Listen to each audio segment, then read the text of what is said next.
That night, inside that crowded restaurant, my daughter lowered her head while tears fell onto the white tablecloth, and I understood that there are silences that kill.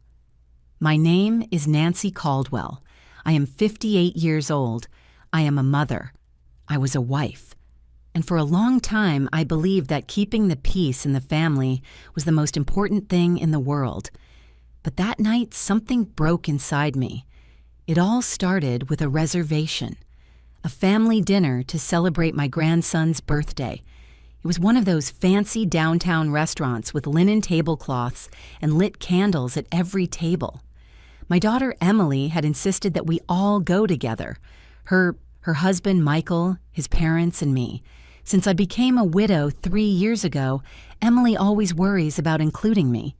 She is my only daughter, the light of my eyes, a sweet, educated woman with a brilliant career as an architect that she put on pause when my grandson was born. That night, I arrived early at the restaurant. I was wearing a navy blue dress that my late husband gave me for our last anniversary. In my purse, I had a handkerchief embroidered with my mother's initials. I always carry it with me. It is my connection to the women who came before me, the women who also learned to stay silent. Emily arrived shortly after. I saw her walk in on Michael's arm, and something about her face unsettled me.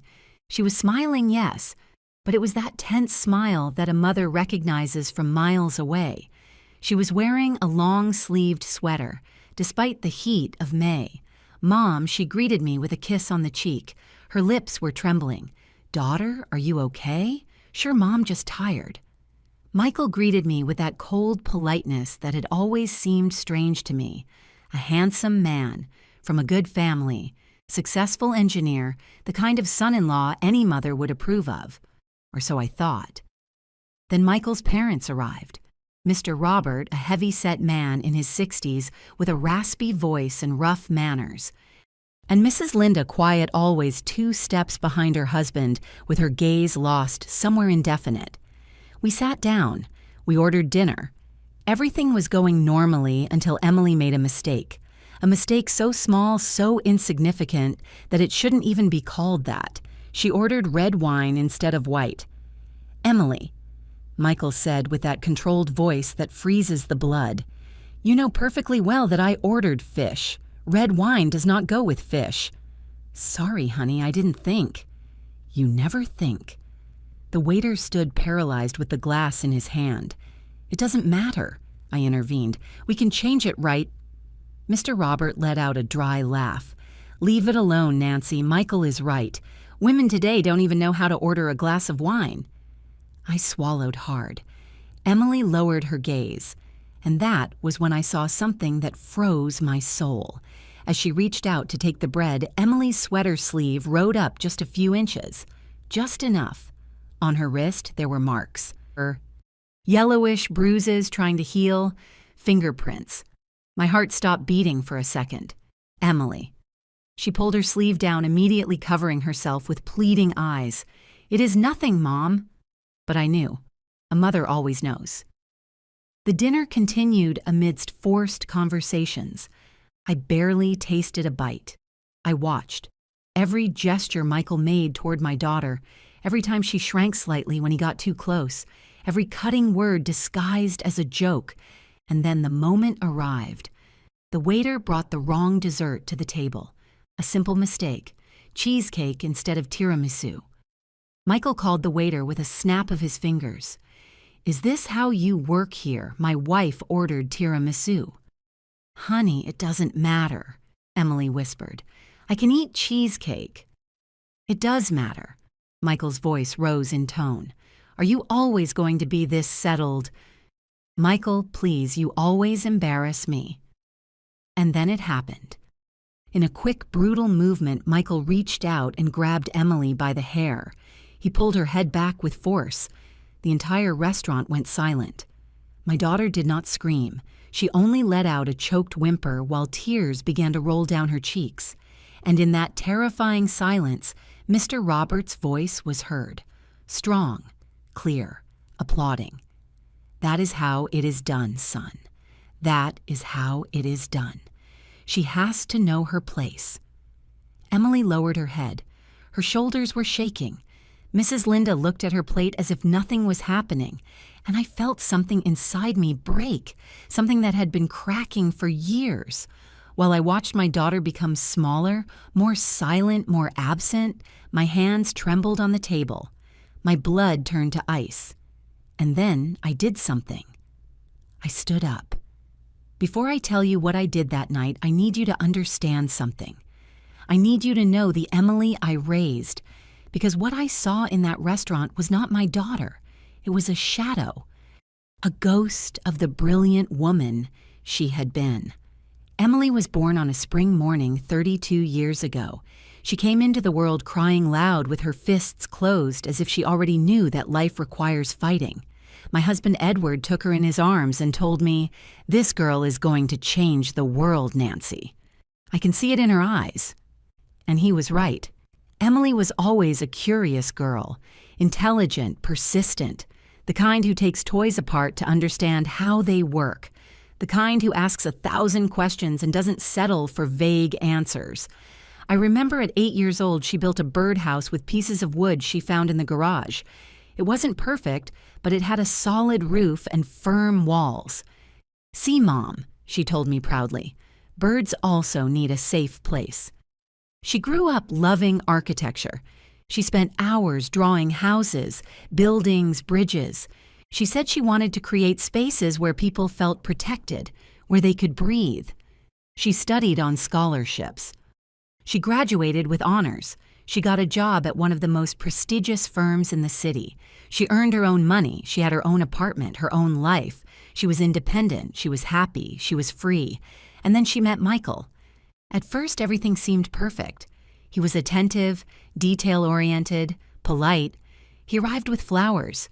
He took her to dinner at fancy restaurants. He sent her sweet messages during the day. My daughter glowed when she spoke of him. "Mom, I think he is the one," she told me one afternoon while we drank coffee in my kitchen. I looked at her lit-up eyes and smiled. "If you are happy, daughter, I am happy." The wedding was beautiful. A garden full of white roses, a lace dress that Emily had designed herself, soft music, promises of eternal love. Edward had already passed away by then, but I felt his presence there. I walked with my daughter to the altar and gave her hand to Michael. "Take care of her," I said, "with my life." He replied, smiling. The first months were good, or at least that is what it seemed. Emily continued working, although Michael insisted it wasn't necessary. "I earn enough for both of us," he would say. "You can stay home, relax." "But I like my work," she replied. "Don't you like being with me?" Small phrases, small comments, nothing that seemed alarming at that moment. But the seeds of control were already planted. When Emily got pregnant, everything changed. Michael insisted she leave her job. "It is dangerous for the baby," he argued. "Too much stress, too many hours on your feet. You need to rest." Emily hesitated. She loved her career, but she also loved that baby growing inside her. "Maybe just for a while," she told me, seeking my approval. "After the birth, I can go back." "Whatever you decide, daughter, but don't let anyone decide for you." She smiled, but something in that smile was no longer the same. My grandson was born on a December morning. A beautiful, healthy baby with his mother's dark eyes. Emily named him Matthew like my father. Michael was euphoric. He organized a huge party to introduce the baby. He invited his whole family, his friends, his colleagues from work. Emily looked tired. She had a difficult delivery. She was still recovering, but Michael wanted to celebrate. "Just a couple of hours," he told her. "It is important to me." She agreed. She always agreed. I went to that party. I saw my daughter moving among the guests with Matthew in her arms, smiling politely, answering the same questions over and over again. "How is the baby? Does he sleep well? Are you breastfeeding?" Michael didn't hold his son a single time that afternoon. He was busy toasting with his friends, telling jokes, receiving congratulations. And I saw something in Emily's eyes I had never seen before. Exhaustion. But not physical exhaustion. exhaustion of the soul. Weeks passed, months. Emily did not go back to work.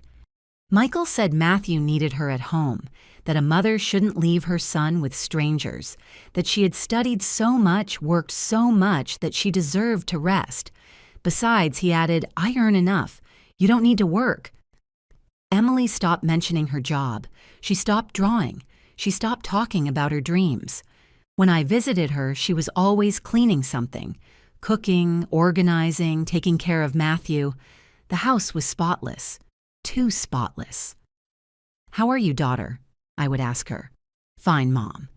Everything is fine. But I knew it wasn't. A mother always knows. I started noticing small things. How Emily checked her phone with anxiety every time it rang. How she tensed up when she heard Michael's car arrive. How she apologized constantly for everything. Sorry, Mom, the house is messy. Sorry, I didn't make enough food. Sorry, Matthew is crying. Sorry, sorry, sorry. As if her very existence was a nuisance. One day, I arrived without warning. I knocked on the door several times before Emily opened. Her hair was in a messy ponytail. She had deep dark circles under her eyes, a milk stain on her blouse. Mom, I didn't know you were coming. That is exactly why I came. I entered the house. Matthew was sleeping in his crib. Everything was silent. Where is Michael? At work. He has a lot of meetings this week. And you? When was the last time you left this house? Emily stayed silent. Then she shrugged. I don't need to go out, Mom. I have everything I need here. Everything. She avoided my gaze. I made coffee. We sat in the kitchen. I took her hands. They were cold despite the heat. Daughter, you can talk to me. You can always talk to me. I know, Mom. Are you happy? Silence. A silence so long, so heavy that I felt like I was drowning. I am tired, she finally replied. But all mothers are tired, right? It wasn't an answer. It was an evasion, but I didn't insist. Sometimes a daughter's silence is louder than a mother's questions. Months kept passing. Matthew grew. He learned to crawl, to walk, to say his first words. Emily dedicated herself to him completely, too completely, as if he were the only thing she had left. Michael worked more and more hours, or so he said. He arrived late. He left early. He traveled constantly for business. Emily didn't complain. She never complained. It is his job, Mom. He has many responsibilities. I watched my daughter fading away, how she stopped laughing, how she stopped dreaming, how she stopped being Emily, and I didn't know what to do. Because when a daughter smiles and says she is fine, a mother wants to believe her, needs to believe her, even if deep down she knows the truth. One afternoon while I was watching Matthew so Emily could rest, I found something. I was looking for a bib in the kitchen drawer when I saw an envelope hidden between the tablecloths. I shouldn't have opened it, but I did. Inside there were photographs Emily had taken of her own arms, of her wrists, of her neck, bruises, marks, evidence. My world stopped. I felt the floor opening beneath my feet. I put the envelope back exactly where I found it. I finished taking care of Matthew. I waited for Emily to wake up from her nap. When she came down the stairs, I looked her in the eyes. Daughter, I need you to tell me the truth. She turned pale. What are you talking about, Mom? You know what I am talking about. Her eyes filled with tears. She shook her head. It is not what you think. Then what is it? Michael is under a lot of stress. The work, the responsibilities, the pressure. Sometimes he loses control. But he loves me, Mom. He loves me. Love doesn't hurt Emily. All marriages have problems. These are not problems. This is violence. She hugged herself as if protecting herself from my words. I can't leave him, Mom. I have a son, a family. What will people say? What will his family think? And what about you? What about your life? My life is my family. I broke down. I knelt in front of her and took her hands in mine. Daughter, please. Come home with me, you and Matthew, just for a while, to think clearly. I can't, Mom. Michael needs me. He is going to change. He promised me. How many times has he promised you? Silence, that damn silence. Emily pulled her hands away and stood up. Thanks for watching, Matthew, Mom, but it is late. Michael will be home soon and I need to make dinner. I left that house with a broken heart. That night, I couldn't sleep. I hugged my mother's embroidered handkerchief and cried. I cried for my daughter, for her lost bravery, for her buried dreams, for the brilliant woman she had been and who now lived in fear. And I swore I would find a way to help her even if she wasn't ready to ask for help yet, because a mother never gives up. Never. 6 more months passed. 6 months of forced smiles, of brief calls, of constant excuses. Emily always had a reason not to visit me, not to go out, not to live. And then the invitation arrived. A family dinner to celebrate Matthew's birthday at a fancy downtown restaurant with the whole family present. I agreed to go, although something in my chest warned me that this night would be different. I didn't know how much, but a mother always intuits when the storm is about to arrive. Sometimes we trust too much in those we shouldn't. Have you also been disappointed by someone you loved? Tell me your story in the comments. I want to read it. The night of the dinner arrived with a light rain, those fine drops that wet without making noise like silent tears from the sky. I got ready carefully. The navy blue dress, a discreet pearl necklace, comfortable shoes. I put my mother's embroidered handkerchief in my purse, as always. I touched it with my fingers before closing the zipper. Give me strength, Mom, I whispered. I arrived at the restaurant 15 minutes before the agreed time. I have always been punctual. It is one of those things Edward valued about me. Nancy, with you one never has to wait, he would say, smiling. How I missed him. How I needed his presence that night. The restaurant was elegant. White tablecloths, silverware, lit candles at every table, soft background music. The kind of place where people speak in low voices and waiters walk without making noise. I sat at the reserved table, a large round table near the window. From there, I could see the wet street, the cars passing the people walking under their umbrellas.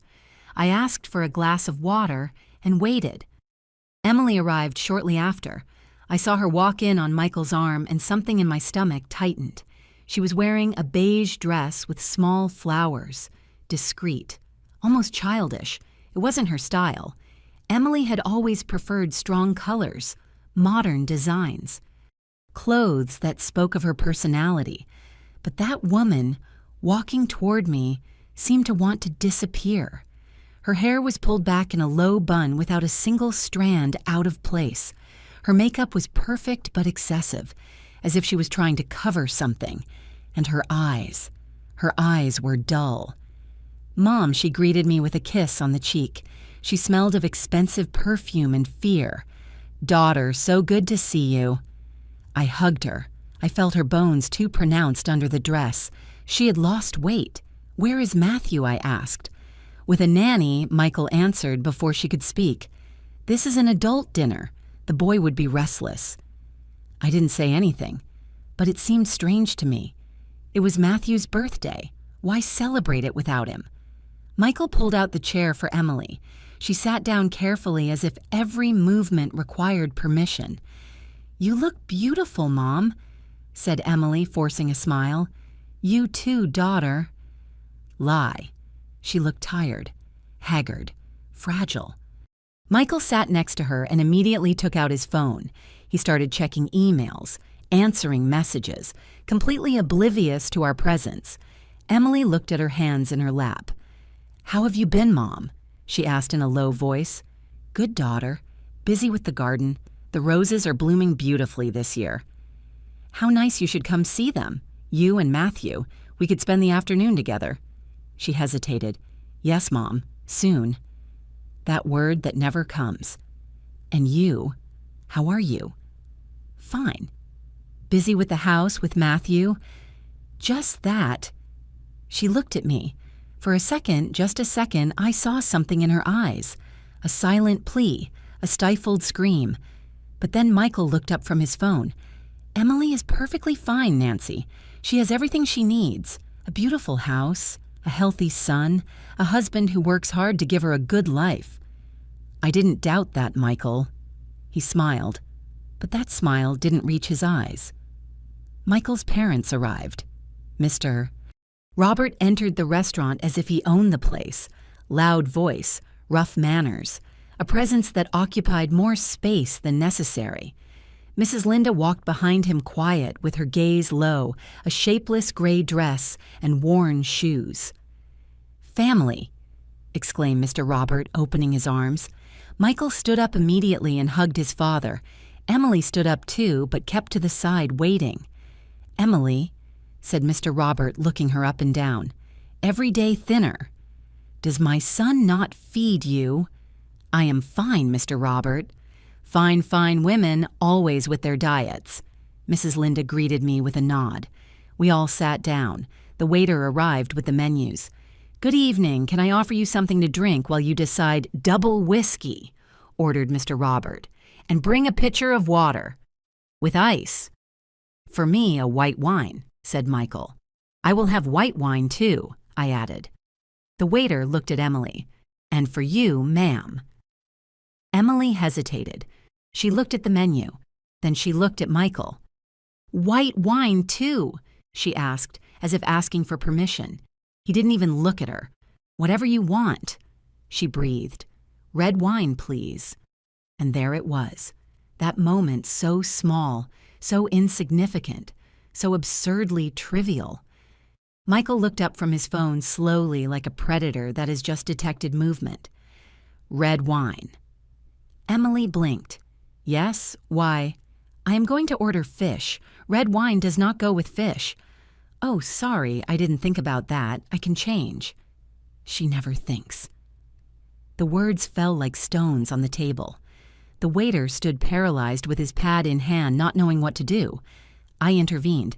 "It doesn't matter. Emily can order whatever she wants." "Right. We aren't in a sommelier exam." I tried to sound light, casual, but my voice came out tense. Mr. Robert let out a raspy laugh. "Leave it alone. Nancy, Michael is right. Women today don't even know how to order a glass of wine. In my time, wives asked first what the husband was going to order before asking for anything." Mrs. Linda lowered her gaze to her lap.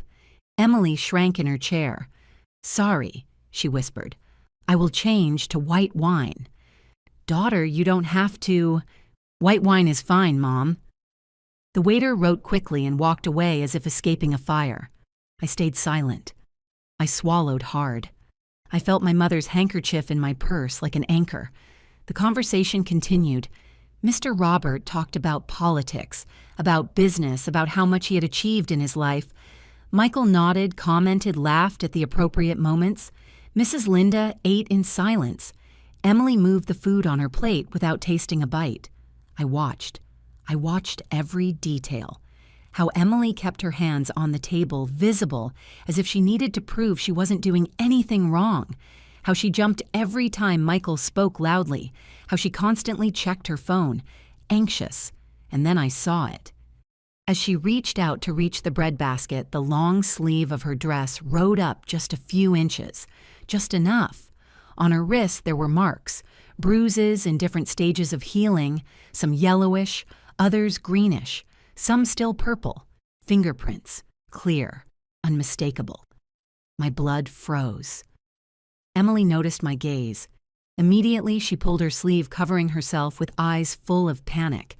"It is nothing, Mom," she whispered. "That is not nothing." "Mom, please." Michael noticed the exchange. "Is something happening?" "No," replied Emily quickly. "Nothing. Everything is fine." He narrowed his eyes. Then he smiled. "Nancy, more wine." "No thanks." I wanted to scream. I wanted to take my daughter and run out of there. I wanted to call the police, a lawyer, anyone. But Emily looked at me with pleading eyes. "Not now, please, not now." So I stayed silent, and I hated myself for it. The dinner continued. The main course arrived. Fish for Michael, chicken for Mr. Robert, salad for Emily. "Just salad?" asked Mr. Robert. "On a diet again?" "I am not very hungry," she replied. "Women and their obsessions," he commented, shaking his head. Mrs. Linda said nothing. She just cut her food into small pieces and ate mechanically, like a robot. Michael talked to his father about a work project, a new building in the financial district, an important investment. "It could be the project of my career," Michael said. "I hope so, son. It is time you stopped being second and became first." "I know, Dad. I am working on it." "Good. A man must be the best in everything, in work, in the house, in life. That is how it is." Emily moved her fork over the salad without eating. I tried to breathe normally. And then dessert arrived. The waiter brought a tray with different options. Mr. Robert ordered cheesecake. Michael ordered tiramisu. Mrs. Linda said she didn't want anything. I ordered coffee. The waiter looked at Emily. "And for you, ma'am, tiramisu too, please." The waiter nodded and walked away. A few minutes later, he returned with the tray. Cheesecake for Mr. Robert, coffee for me, and 2 plates of tiramisu. Except one wasn't tiramisu, it was cheesecake. The waiter placed it in front of Emily. "Excuse me," she said softly. "I ordered tiramisu." "Oh, I am so sorry. Let me change it for you." "No, it doesn't matter," she said quickly. "I can eat cheesecake, no problem." "Ma'am, it is no trouble. Seriously, it is fine." But Michael had already raised his hand. "Excuse me." The waiter approached nervously. "Yes, sir." "Is this how you work here? You bring whatever you feel like—" "I am very sorry, sir. It was a mistake. I can change it." "My wife ordered tiramisu." "Michael." "It doesn't matter," Emily whispered. "Really, I can eat cheesecake." He turned to her. "It does matter." His voice was low, controlled, but there was something underneath, something dark. "Honey, it is just a dessert." "Are you always going to be this settled?" "I am not being settled." "You always embarrass me." His voice rose. Nearby tables started to look. "Michael, please. People are watching." "I don't care what people think." And then it happened. In a quick, brutal, unexpected movement, Michael reached out and grabbed Emily by the hair. He pulled her head back with force. The entire restaurant went silent, a silence so dense, so absolute, that I could hear my own heart beating. Emily did not scream. She did not defend herself. She only let out a choked whimper, a sound that came from the deepest part of her soul.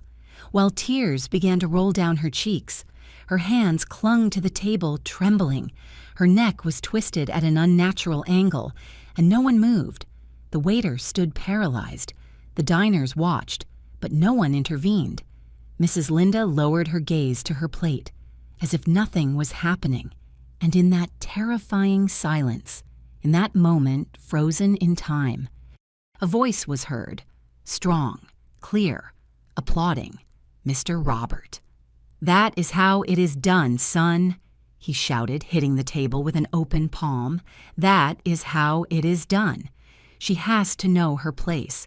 A woman who does not respect her husband needs to be taught. Well done." Michael let go of Emily's hair. She collapsed onto her chair, with her shoulders shaking, with her hands covering her face. She cried in silence, like someone who has learned that her tears don't matter.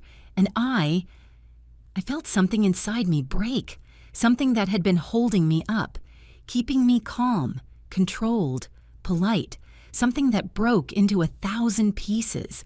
My hands trembled on the table. My blood turned to ice and fire at the same time.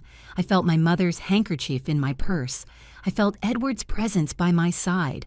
I felt all the women of my family, all those who stayed silent, all those who endured, all those who had no voice. And I stood up. While I tell all this, I wonder where you are listening from. Write the name of your city in the comments. I stood up, and in that moment, the whole world seemed to stop. All eyes turned to me. The diners, the waiters, the restaurant manager watching from the entrance. Michael looked at me with surprise, Mr. Robert with contempt, Mrs. Linda with fear, and Emily. Emily looked at me with pure panic. "No, Mom. Please, no." I could read her thoughts as if she were screaming them, but there was something stronger than my daughter's fear. There was something that had been growing inside me for years, since the first time I noticed the change in her eyes, since the first excuse, since the first bruise she tried to hide. Years of silence, years of ignored signs, years of believing it wasn't my place to intervene. But that night the silence ended. I extended my hand toward Emily. "Daughter, get up." My voice came out firm, firmer than I felt inside. Emily shook her head with tears rolling down her cheeks. "Mom, no. Get up. Nancy." Michael intervened with that controlled voice that was scarier than shouting. "I think you are misunderstanding the situation." Misunderstanding. It was a moment of tension, nothing more. Emily knows that sometimes I get nervous. It is work stress. She understands. I looked at my daughter. She nodded. She nodded her head like a broken puppet. "It is true, Mom. It was a difficult moment. Michael has a lot of pressure at work. I understand him." "You understand him?" "Yes." "You understand him pulling your hair in public?" "Mom, please." "You understand him humiliating you in front of all these people?" "He didn't humiliate me." "Emily." My voice broke. The entire restaurant was watching us. Mr. Robert wiped his mouth with his napkin and stood up too. "Nancy, I think it is better if you calm down. You are making a scene. This is a family matter between husband and wife. We don't need your drama." Drama. Yes. Women of your generation always exaggerate everything. A little discipline never hurt anyone. Look at my Linda, 50 years of marriage and never a problem, because she knows her place. I looked at Mrs. Linda. She remained seated, motionless, with her gaze lost somewhere on the tablecloth. 50 years of silence. And suddenly I understood everything. I understood why Michael was the way he was. I understood where that cruelty disguised as education came from. I understood that this violence had deep roots, generations of quiet women, of men who believed they had rights over them. "Mr. Robert," I said slowly, "with all due respect, you are not going to tell me how to raise my daughter, nor how to protect her. You don't need to protect her from her own husband." "Oh, no." I walked toward Emily. She tried to back away, but there was no more room. I took her arm gently. "Forgive me, daughter." "Mom, no." I pulled up the sleeve of her dress. There they were, the bruises, the marks, in different shades of yellow, green, purple, some recent, others older, clear fingerprints on her wrist, pressure marks on her forearm. I lifted them so everyone could see. "This," I said aloud so that every person in that restaurant could hear me. "This is not work stress. This is not a moment of tension. This is not discipline." My voice trembled, but I didn't stop. This is violence. This is abuse. And this is not going to stay silent anymore. Emily tried to free her arm, sobbing. "Mom, please, you are embarrassing me." "I am embarrassing you." The words hurt me more than anything. Michael stood up abruptly, knocking his chair back. "That is enough. We are leaving." "No," I said firmly. "Emily is coming with me. Emily is my wife.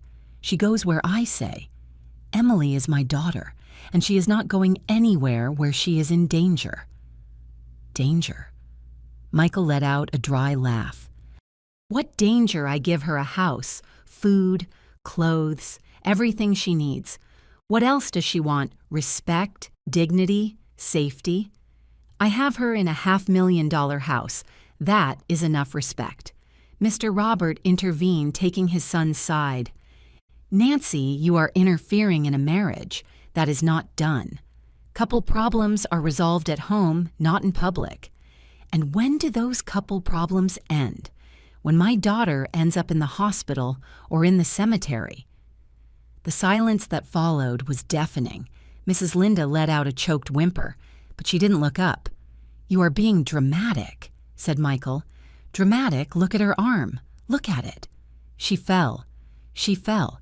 Yes, she is clumsy. She has always been clumsy. Emily nodded immediately. "It is true, Mom. I fell on the stairs. It was nothing." "And these other marks, did you fall too? Mom, how many times have you fallen?" "Emily, silence. How many—" Her lips trembled. She tried to speak, but no sound came out. And then I saw something that broke me completely. I saw how Emily looked at Michael, seeking permission to speak, seeking permission to exist. My daughter, my brilliant girl, the one who built houses for birds, the one who dreamed of creating safe spaces. Now she had no voice of her own. Michael approached her and put a hand on her shoulder. She tensed immediately. "Honey," he said with that soft and dangerous voice, "your mom is confused. Tell her we are fine, that we are happy." Emily looked at me. Her eyes begged for forgiveness. "We are fine, Mom. We are happy." "Daughter, is that the truth?" "It is not." "Yes, it is." Her voice broke. "Michael loves me. Only sometimes I make him angry. But he is working on that. He is going to therapy." "Therapy." "Yes, he started 2 weeks ago. He is trying, Mom. He is really trying." I looked at Michael. He was smiling. "See, everything is under control. We are handling our problems like responsible adults." "What kind of therapy?" "Anger management," he replied without hesitation. "An excellent therapist. He has helped me a lot." "And Emily's arm? Was that before or after starting therapy?" His smile wavered for a second. "Before. Definitely before." He was lying. I could see it in his eyes. But Emily defended his lie. "It is true, Mom. Michael is changing. Give him a chance, please. Daughter, this is not—" "Mom, I love you. But this is not your decision. It is mine. And I choose to stay with my husband, with the father of my son." Those words went through me like knives. "Even if he hurts you." "He doesn't hurt me, not anymore. Mom, please. Just let it go, please." Her voice broke into a sob. Mr. Robert applauded slowly, with sarcasm. "Well said, Emily. A woman with common sense, not like these modern feminists who want to destroy families." I turned toward him. "Mr. Robert, with all due respect, you and your way of thinking are the reason why women like my daughter believe they deserve to be treated like this. Treated how? With a roof over her head, with food on the table, with violence, with contempt, with control. That is not violence. That is marriage. Couples fight. It has always been like that. No, it doesn't have to be like that. Well, in my house for 50 years, it has worked perfectly." I looked at Mrs. Linda again. She remained motionless, but I saw something in her eyes, something that wasn't peace. It was resignation. It was death in life. 50 years. And suddenly I knew I couldn't save Mrs. Linda. It was too late for her, but it wasn't too late for Emily. I turned to my daughter. I took her hands in mine. "Daughter, listen to me well." She cried silently. "I know you are afraid. I know you think you can't get out of this, that you have no options, that no one is going to understand you. Mom, worries, but you have them. You have options. You have a home with me. You have your profession. You have your life ahead of you. I have a son. And exactly for that reason, what do you want Matthew to learn? That this is how a woman is treated, that this is how his mother is treated." She turned pale. "Michael would never touch Matthew. I am not talking about that. I am talking about what he is learning by watching you suffer." "I don't suffer." "Yes, you do. I see it in your eyes. I see it in how you have stopped laughing, in how you have stopped dreaming. Dreams are for little girls, Mom. I am a married woman, a mother. I have responsibilities. And one of those responsibilities is enduring abuse. It is not abuse. Yes, it is. My voice resonated throughout the restaurant. Emily shrank, and I knew I had lost her, at least for now. Michael stepped between us. I think that is enough for today, Nancy. Thanks for coming to dinner. But now Emily and I are going home with our son, our family, Michael, our family. Each word was a threat. Emily stood up. She avoided my gaze. She took her purse with trembling hands. I am sorry, Mom. I didn't mean for this to happen. Daughter, please. I will call you tomorrow. Emily. But she was already walking toward the exit, following Michael like a shadow. Mr. Robert left money on the table.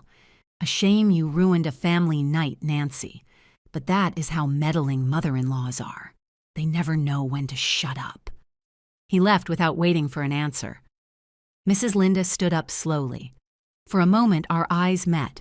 I saw in her eyes 50 years of pain, 50 years of silence, 50 years of unanswered questions. What if?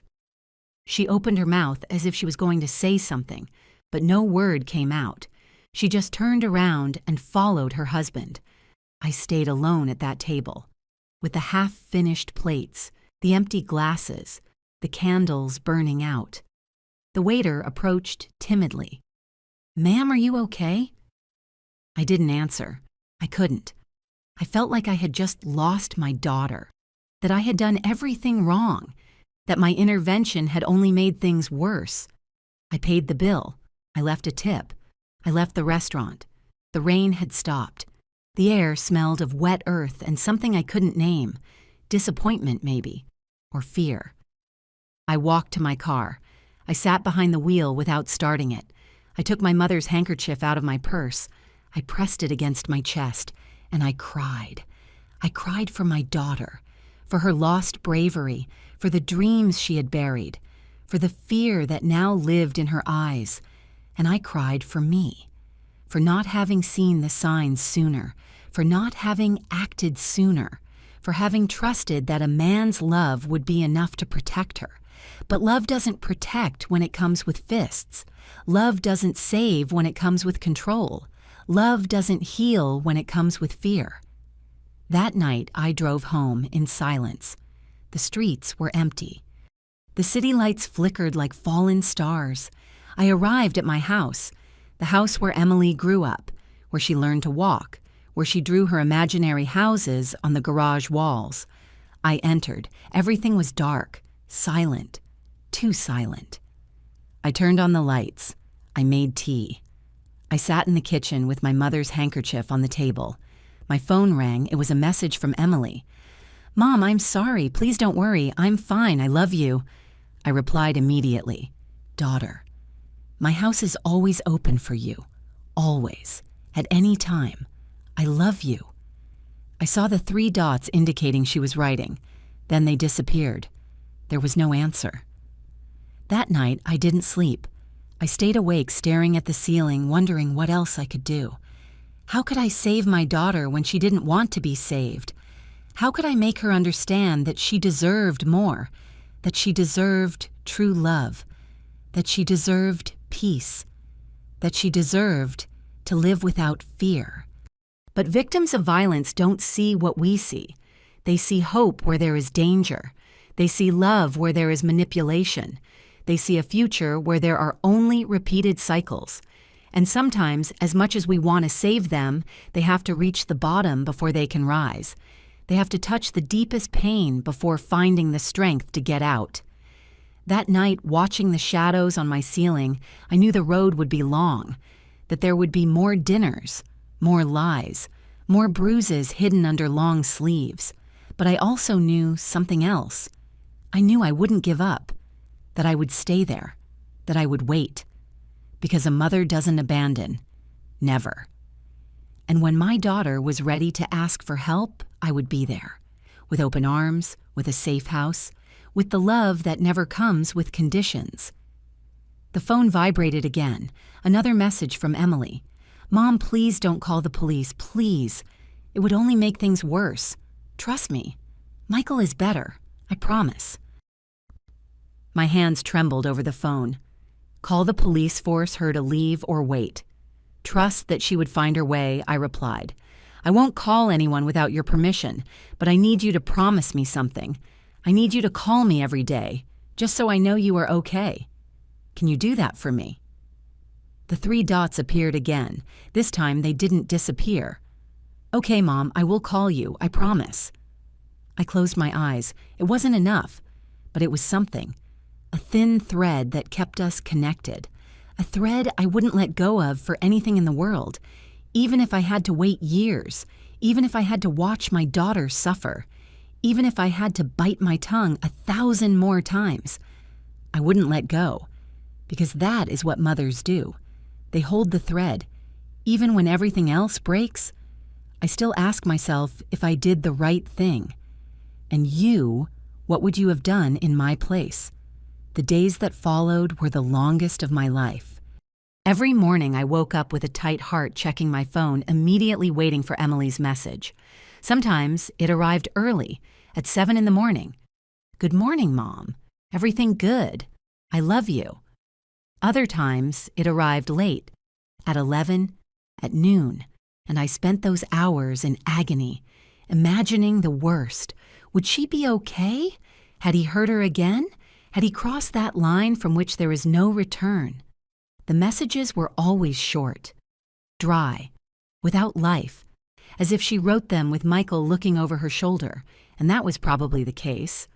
I tried to call her several times, but she never answered. Only text messages. Sorry, Mom. Matthew is crying. I will write to you later. Sorry, Mom. I am busy with the house. We will talk later. Sorry, Mom. Michael and I have plans. I will call you tomorrow. Always there was a reason. Always there was an excuse, and I knew they weren't hers. 2 weeks passed. 2 weeks of cold messages and unanswered calls. 2 weeks of sleepless nights, hugging my mother's handkerchief, wondering what to do. I consulted with a lawyer specialized in domestic violence, a woman named Karen, with tired eyes and firm hands. Is your daughter willing to report? She asked me. No. Do you have evidence, photographs, messages, witnesses? The marks on her body, the scene at the restaurant. There must be people who saw. But is any of them willing to testify? Silence. Nancy, said Karen with a soft but direct voice. I understand your pain. Believe me, I have seen hundreds of cases like this, but without your daughter's cooperation legally, you can't do much. Then what do I wait for her to end up in the hospital? Or worse? No, you wait for her to be ready. Meanwhile, you maintain communication. You let her know she has options, that she has support, and when she decides to leave, and believe me, that day will come, you will be there to receive her. And if that day never comes? Karen looked at me with a mix of compassion and realism. Sometimes it comes, sometimes it doesn't, but if you pressure her too much, you push her further away. The control he exerts over her is psychological. She needs to feel she has power over her own decision, even if that decision is to stay. How can I stand by with my arms crossed? You don't stand by with your arms crossed. You prepare. Document everything. Save the messages. If you see new marks, photograph them. Look for witnesses. And above all, stay close. Because when she decides to leave, it will probably be fast, and she will need you to be ready. I left that office with a folder full of information, restraining orders, shelters, hotlines, legal protocols, and a huge weight on my chest, because all of that required Emily to say, yes, I need help, and she wasn't there yet. One afternoon, 3 weeks after the dinner at the restaurant, I decided to visit her, without warning, out. I knew Michael worked late on Thursdays. It was my chance to talk to her alone. I drove to her house, a beautiful house in an exclusive area, 2 stories, manicured garden, a fountain at the entrance, the kind of house that appears in magazines. But I knew what was inside. I rang the doorbell. No one answered. I rang again. Nothing. I was about to leave when I heard steps. The door opened just a few inches. Emily peeked her head out. "Mom, what are you doing here?" Her voice sounded scared. "I came to see you." "Can I come in?" She hesitated. "Michael isn't here." "I know. That is why I came." She looked back as if someone could be listening. "It is not a good time, Mom." "Emily, please. I just want to see you, talk to you 5 minutes." Her eyes filled with tears. "Mom." "Please, daughter." Finally, she opened the door. I entered quickly before she changed her mind. The house was spotless. Too spotless. Like a museum. Without life. The curtains were closed even though it was a sunny afternoon. The living room was dark. Cold. "Where is Matthew?" I asked. "Sleeping his nap." "Can I see him?" "Better not. If we wake him, he will be grumpy all afternoon." I nodded. We sat in the living room, her on the edge of the sofa, with her hands on her lap, tense. "How have you been?" I asked. "Fine." "Really?" "Yes, Mom, really." But her voice trembled. I watched her carefully. She was wearing a turtleneck sweater despite the heat, long pants, her hair pulled back in a tight ponytail, covering herself, always covering herself. "Daughter, I need you to tell me the truth. You are telling me. Has Michael hurt you again?" She went rigid. "No." "Emily." "No, Mom. I already told you he is going to therapy. He is better." "Then why are you afraid of me being here?" "I am not afraid." "Yes, you are. I can see it." She stood up abruptly. "I think it is better if you leave." "Emily." "Wait." "No, Mom. You can't come here without warning. Michael is going to get upset." "And so, what if he gets upset?" "Because I live with him." Her voice broke. "Because I have to live with him every day. And every time you do something like this, every time you intervene, you put him in a bad mood. And I am the one who has to deal with that." Her words hit me like punches. "Daughter, I just want to help you." "Well, you aren't helping me. You are making things harder." "Harder than what?" "Harder than living with fear." "I don't live with fear." "You are trembling right now." She hugged herself. "Leave Mom, please, before Michael arrives." "He won't arrive for hours. You don't know that. Sometimes he leaves early. Sometimes he checks the cameras." "Cameras?" She turned pale. She had revealed something she shouldn't have. "What cameras, Emily?" "Nothing. Forget it." "Does he have cameras watching you?" "They are security cameras to protect the house." "Where are they?" "Mom." "Where?" She pointed with her head toward the corners. I saw small discrete cameras in the living room. "In the hallway. How many are there?" "I don't know." "Several." "In the whole house?" She didn't answer. "In the bedroom too." Silence. My God, Emily. "It is normal, Mom. Many houses have security cameras. And he checks them. Sometimes. To watch you.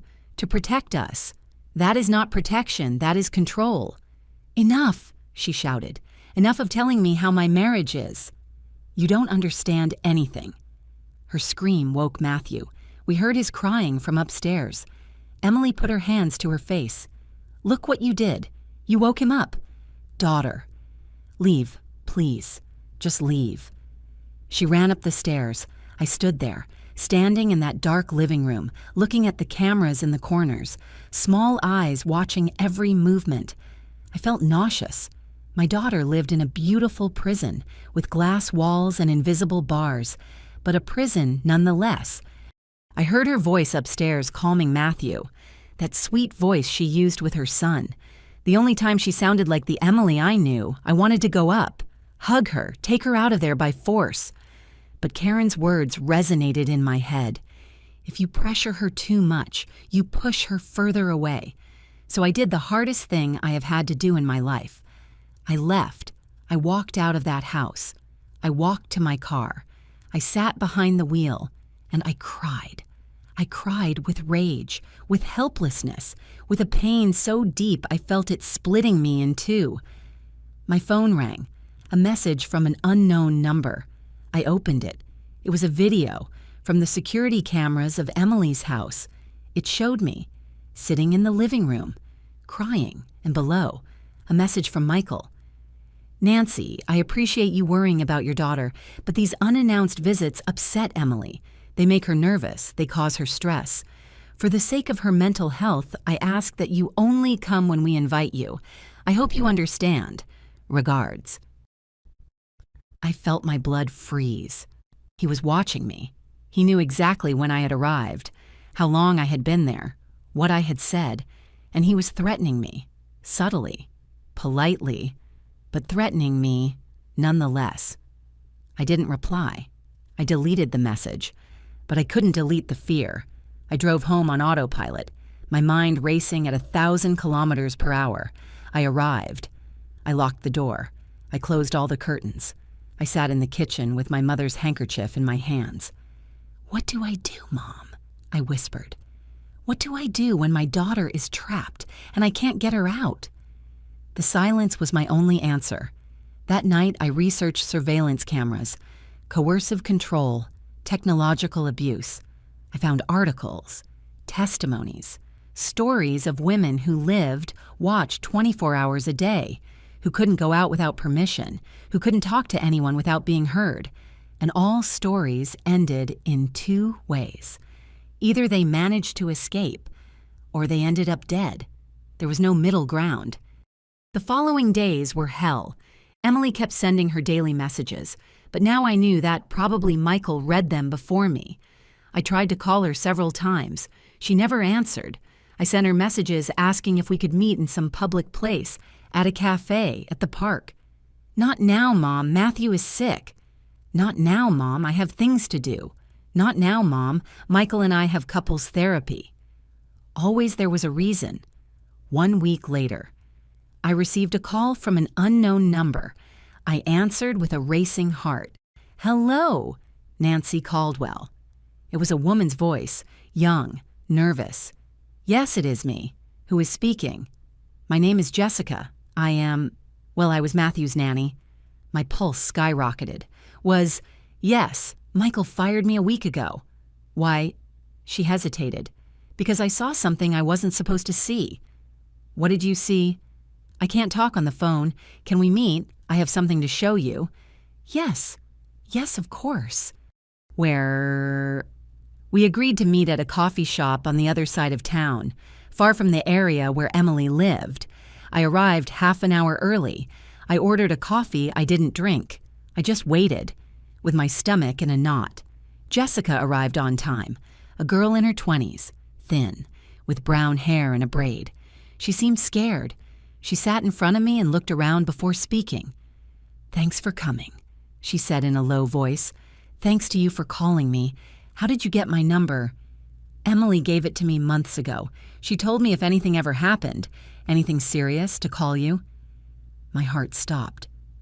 "What happened?" Jessica took out her phone. She unlocked it with trembling hands. "I watched Matthew 3 times a week, Tuesdays, Thursdays, and Saturdays. Michael worked and Emily needed help. I thought it was a normal family, a nice house, well paid, nothing weird." "Until when?" "Until 2 weeks ago. One Thursday, I arrived early. I rang the bell, but no one opened. I had an emergency key, so I went in.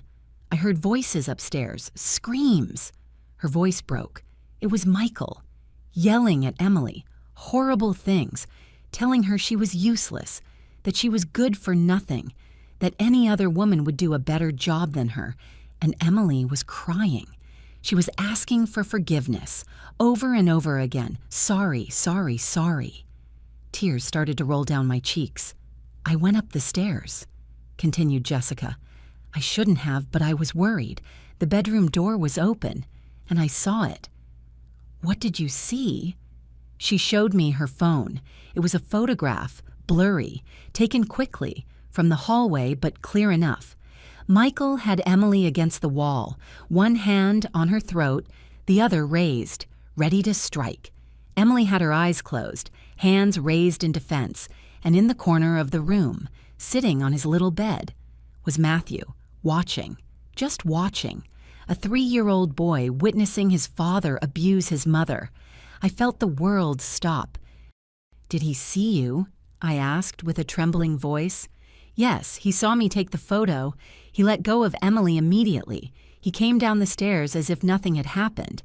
He told me they were arguing, that they were couple matters, that it wasn't my problem." "And what did you say?" "I told him I was going to call the police." He laughed. He told me no one was going to believe me, that it was my word against his, that Emily was going to deny everything, and that if I tried anything, he would sue me for defamation. "Did you call the police?" "No, because Emily came down, and I asked her if she was okay, if she needed help, if she wanted me to call someone." Jessica wiped her tears, and she told me no, that everything was fine, that they had had an argument but it was already resolved, and she asked me to leave, that they didn't need my services anymore. "Emily fired you?" "No, it was Michael, but she didn't say anything. She just stood there, with red marks on her neck, telling me everything was fine." Jessica slid her phone toward me. "This photo is yours. Do what you have to do with it. I already tried to help, but I can't do more." I took the phone with trembling hands. I looked at the image again. My daughter, against the wall, with hands raised, waiting for the blow, and my grandson witnessing it all. Can I send myself this photo? Yes, that is why I brought it. I sent the image to my phone. I deleted the message immediately. "Jessica, would you be willing to testify if this goes to trial? Would you say what you saw?" She turned pale. I don't know. He threatened me. He said he has lawyers, that he would sink me." "I understand, but if it is necessary, would you consider it?" She nodded slowly. "If it helps Emily, yes, I would do it." "Thank you. Thank you for calling me, for trusting me. Emily is a good woman. She doesn't deserve this. No one deserves it." Jessica stood up to leave, but before doing so, she turned around. "One more thing. Matthew has started having nightmares. Emily told me he wakes up crying every night, screaming, saying he is scared." "Scared of what? Of Daddy." Those 2 words destroyed me. Jessica left. I stayed sitting in that coffee shop, looking at the photograph on my phone, the evidence I needed, the proof that these were not couple fights. This was systematic violence. This was abuse. And now it was affecting my grandson. I called Karen, the lawyer. "I have evidence," I told her without preamble. "What kind of evidence?" "A photograph of Michael assaulting Emily and a witness willing to testify." "That changes things. Does Emily know you have this?" "No." "Nancy, you need to tell her. She has to be willing to use it. And if she is not willing, then we still can't do anything. The victim has to want to leave. But my grandson? I know, but legally, without the mother's cooperation, it is very difficult to intervene." I hung up frustrated. That night, I couldn't sleep. I stayed looking at the photograph on my phone, over and over again, until I memorized it, until it was etched in my mind forever. My daughter, waiting to be hit, and me, without being able to do anything. Yet. 3 days passed since my meeting with Jessica. 3 days in which the photograph burned in my phone like a radioactive secret. 3 days in which every time I closed my eyes, I saw my daughter against that wall, and my grandson watching, learning, normalizing. The messages from Emily kept arriving punctually every morning. "Good morning, Mom. Everything good?" But now I knew the truth behind those words. I knew what everything good meant in her world. It meant surviving another day. It meant not provoking. It meant making herself small, invisible, harmless. On Friday afternoon, my phone rang. It was Emily. For the first time in weeks, she was calling me. I answered before the second ring. "Daughter." "Mom," her voice sounded strange. Tense, but controlled. "Can you come tomorrow? Michael wants to talk to you." My stomach tightened. Michael wants to talk to me. Yes, he thinks we should clear things up, that there have been misunderstandings. He wants us to have a civilized conversation. And do you want me to go? Silence. Emily, do you want me to go, or is he forcing you to call me? Mom, please, just come, please. There was something in her voice, something that made my skin crawl. Are you okay? Yes, just come tomorrow at 10 in the morning. Can you? Yes, I will be there. Thanks, Mom, I love you. She hung up before I could reply. I stayed looking at the phone, with a bad feeling growing in my chest. Why did Michael want to see me? Did he know about the photograph? Did he know about Jessica? Or was it something else I called Karen? Nancy, don't go alone, she warned me. If you go, take someone with you, and keep your phone on, recording if possible. Do you think it could be dangerous? I think a man who assaults his wife and then convinces her it was her fault is capable of anything. Be careful. That night, I prepared everything. I checked that my phone was fully charged. I downloaded an app to record audio discreetly. I gave my friend Linda Emily's address and told her to call me at 11 in the morning, without fail. If I don't answer, I told her, call the police. Nancy, you are scaring me. Just do it, Linda, please. I slept little. I dreamed of Emily as a child, building her birdhouse. Birds also need a safe place, she said in the dream, but when I looked inside the house, it was empty. The birds had left, or had never arrived. Saturday dawned cloudy, gray, as if the sky itself anticipated what was coming. I dressed carefully, comfortable clothes, but dignified. I kept my mother's handkerchief in my purse. I checked that my phone was working and drove to Emily's house. I arrived exactly at 10. The garden was spotless as always, the flowers perfectly aligned, the lawn freshly cut, everything so orderly, so controlled, like my daughter's life. I rang the doorbell. Michael opened the door. He was wearing an impeccable white shirt, dress pants, an educated smile that didn't reach his eyes. Nancy, thanks for coming. Come in, please. His courtesy put my nerves on edge. I entered. The house was in dim light again, curtains closed, dim lights. Emily was sitting in the living room, dressed in a gray turtleneck sweater and black pants, her hair pulled back. Without makeup, she looked like a ghost.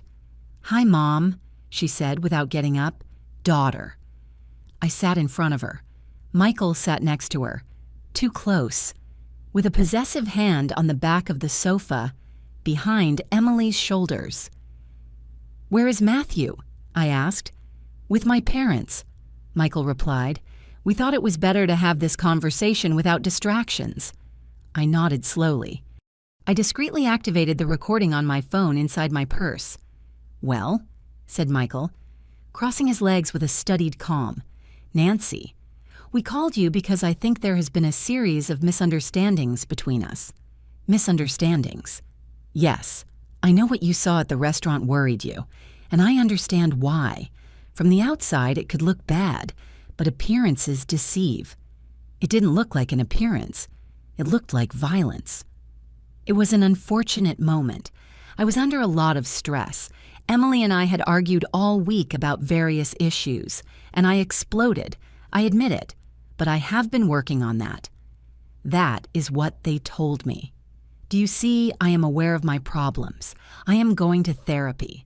I am striving to be better, but I need you to give me space, to trust that we can resolve our problems without external interference. External interference. Your unannounced visit 2 weeks ago upset Emily a lot. It left her in a bad emotional state, and when she is bad, everything at home destabilizes. I looked at Emily. She kept her gaze fixed on her hands. Daughter, is that true? She nodded without looking up. Yes, Mom, when you came. It was difficult. Difficult how?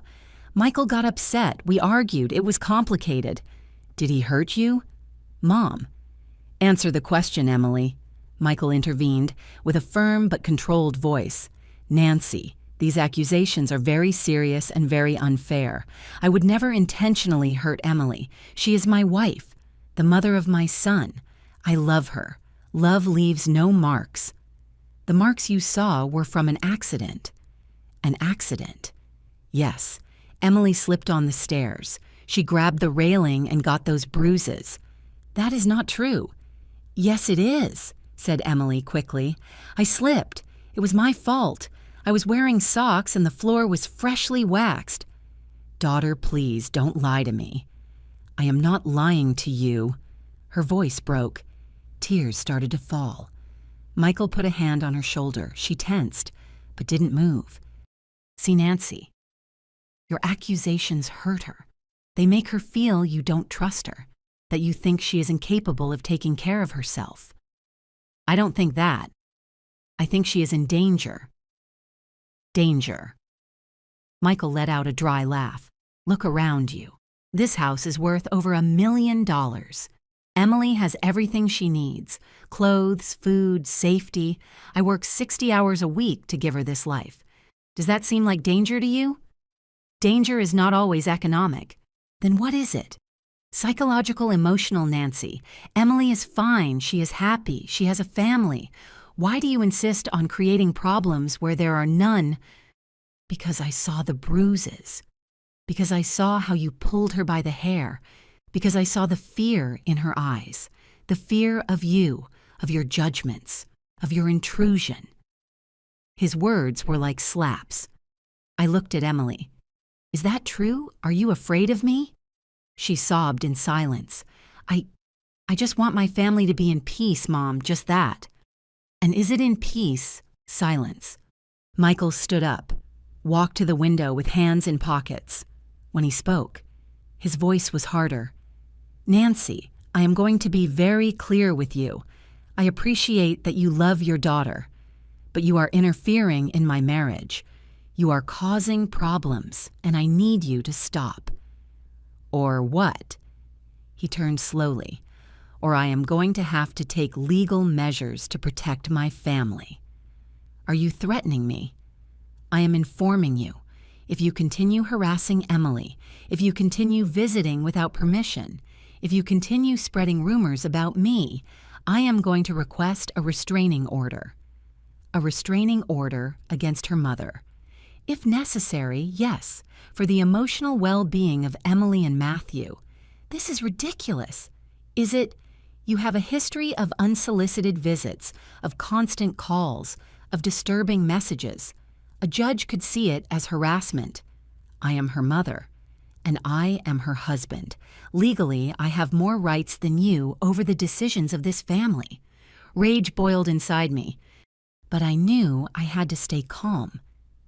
Emily, I said, ignoring Michael. Look at me. She looked up slowly. Her eyes were red, swollen. Daughter, I need you to tell me something, and I need you to be completely honest. Are you doing this because you want to, or because he is forcing you? Mom, just answer. Do you want me to stay away from your life? Tears rolled down her cheeks. I don't want you to suffer, Mom. I don't want you to worry about me. That is not the question. It is the answer I can give you.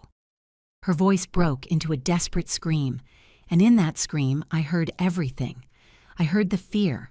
I heard the resignation. I heard the defeat. My daughter was trapped, and she knew it. But she had made the decision to stay, to protect me by pushing me away, to sacrifice herself to keep the peace. Michael sat back down next to her. I think that answers your question, Nancy. Now, I am going to ask you to respect your daughter's wishes. If she wants to see you, she will call you. But no more surprise visits, no more insistent calls. Give us space to fix our marriage. And if I don't, then we will see each other in court. He stood up. The meeting was over. I didn't move. Michael, there is something you should know. He arched an eyebrow. What? I took out my phone. I opened the photograph Jessica had sent me. I turned it so both could see it. Emily turned pale. Michael stayed motionless. The photograph was clear, brutal, undeniable. This, I said with a firm voice, is not an accident. This is not work stress. This is assault, and I have a witness willing to declare that she witnessed this moment. The silence was so dense I could hear the ticking of the clock on the wall. Michael looked at the photo, then at Emily, then at me, and smiled, that frozen smile that gave me chills. Nancy, are you blackmailing me? I am showing you the truth. The truth. This is an invasion of our privacy. Whoever took this photo was in our house without permission. That is illegal. Jessica had a key. She had permission to be there. Jessica was fired for theft. Anything she says will be discredited. Theft, you didn't tell me that, Emily. Emily was crying in silence, hugging herself. She stole money from my wallet, said Michael, and when I confronted her, she invented this ridiculous story to get revenge. It is her word against mine. Who do you think a judge is going to believe? The evidence. What evidence a blurry photo that could have been taken at any time, in any context, no date, no time, nothing to prove when it was taken. There is the testimony of an employee fired for being a thief. Nancy, if you take this anywhere, I am going to sink her legally, and while I am at it, I will sue you for defamation. Do it. I don't care. No, and what about Emily? Have you thought about what this would do to her a public trial, her private life exposed, her name in the newspapers, her reputation destroyed? Is that what you want for your daughter? I looked at Emily. She was shaking her head, terrified. Mom, no, please, don't do this. Daughter, please. She stood up abruptly. Delete that photo. Delete it now. Emily, this is evidence. I don't care, she shouted. I don't want anyone to see it. I don't want this to come to light. I just want everything to end. She collapsed on the sofa, sobbing. Michael hugged her. She let him, like a broken doll. See, Nancy, you are hurting her. More damage than I could ever do to her. His words penetrated me like poison. Was it true? Was I doing more harm by trying to save her? I looked at the photograph on my phone, then I looked at my daughter, destroyed, and I made a decision. Okay, I said slowly, I am not going to show this photo, for now. Michael smiled victoriously. I knew you would see reason, but I continued raising my voice. I am not going to delete it. I am going to keep it. And if anything happens to Emily, if she shows up with one more bruise, if she ends up in the hospital, if anything whatsoever happens to her, this photo goes straight to the police, to the media, to everywhere. Understood? His smile disappeared. That sounds like a threat. No, it is a promise. We stared at each other, two people fighting for the same woman, but with opposite intentions. He wanted to possess her. I wanted to free her. Leave, he said finally, and don't come back. If Emily wants to see you, she will decide when and where. I stood up. I put away my phone. I approached Emily. I knelt in front of her. Daughter, look at me. She looked up slowly. Listen to me well. No matter how much time passes, no matter what he tells you, no matter what happens between us, my house will always be open for you. You can arrive at any time, day or night, with Matthew or without him, and I will be there. Do you understand me? She nodded without speaking. I love you. Never forget that. I love you too, Mom. I hugged her. I felt her fragile bones, her trembling body, her broken soul, and I had to let her go. I had to leave her there, with him. I left that house with a shattered heart. I got into my car. I closed the door, and before starting, I checked that the audio recording had worked. It had. Every word, every threat, every manipulation by Michael had been recorded. I didn't have the photograph as legal evidence, but I had his voice admitting he had exploded. I had his threats. I had his pattern of control. It was something. It wasn't enough, but it was something. I drove home crying the whole way, that night, alone in my kitchen, with my mother's handkerchief on the table. I understood something. I couldn't save Emily. Only she could save herself.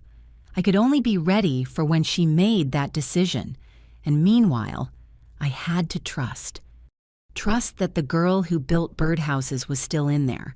Trust that the woman who dreamed of creating safe spaces would find a way to create one for herself. Trust that the moment would come, and when it came, I would be there, with open arms, and with the evidence needed to protect her.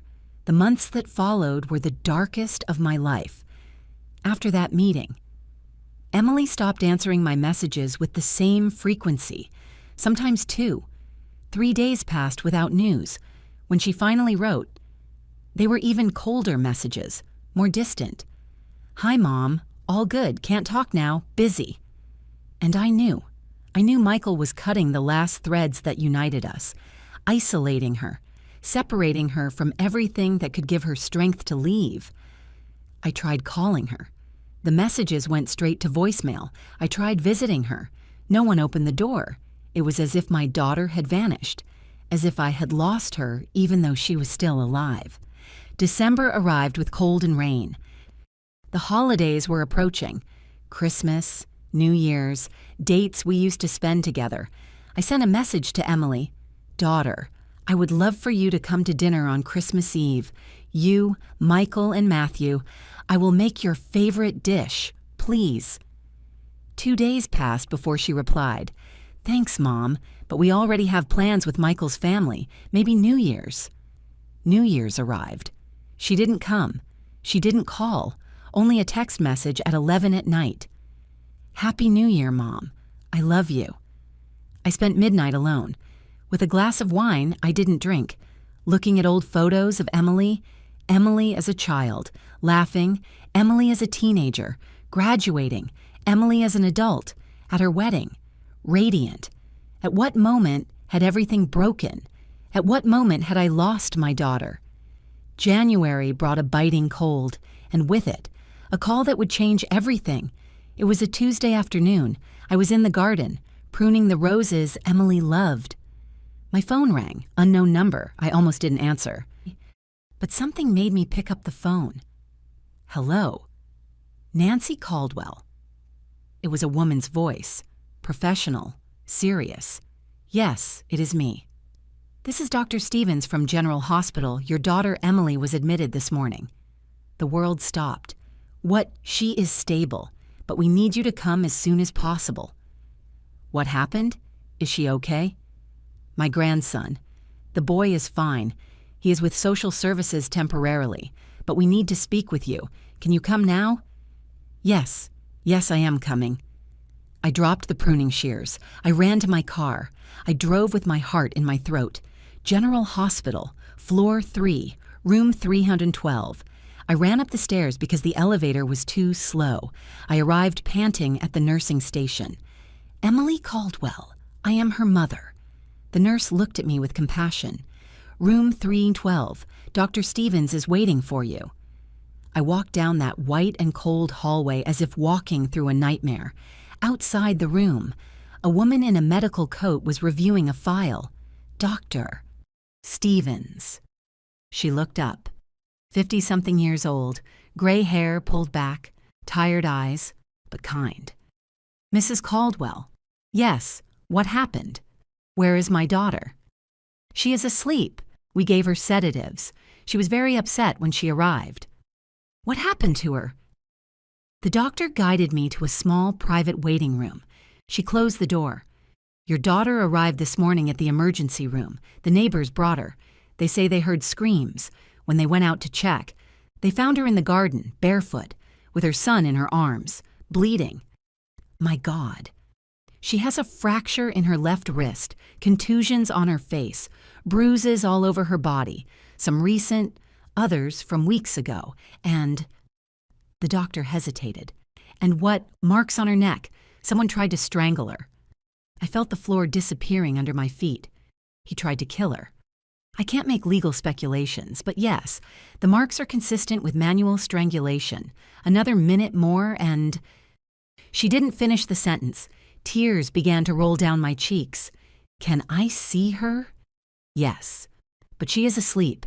The sedatives will keep her that way for a few more hours.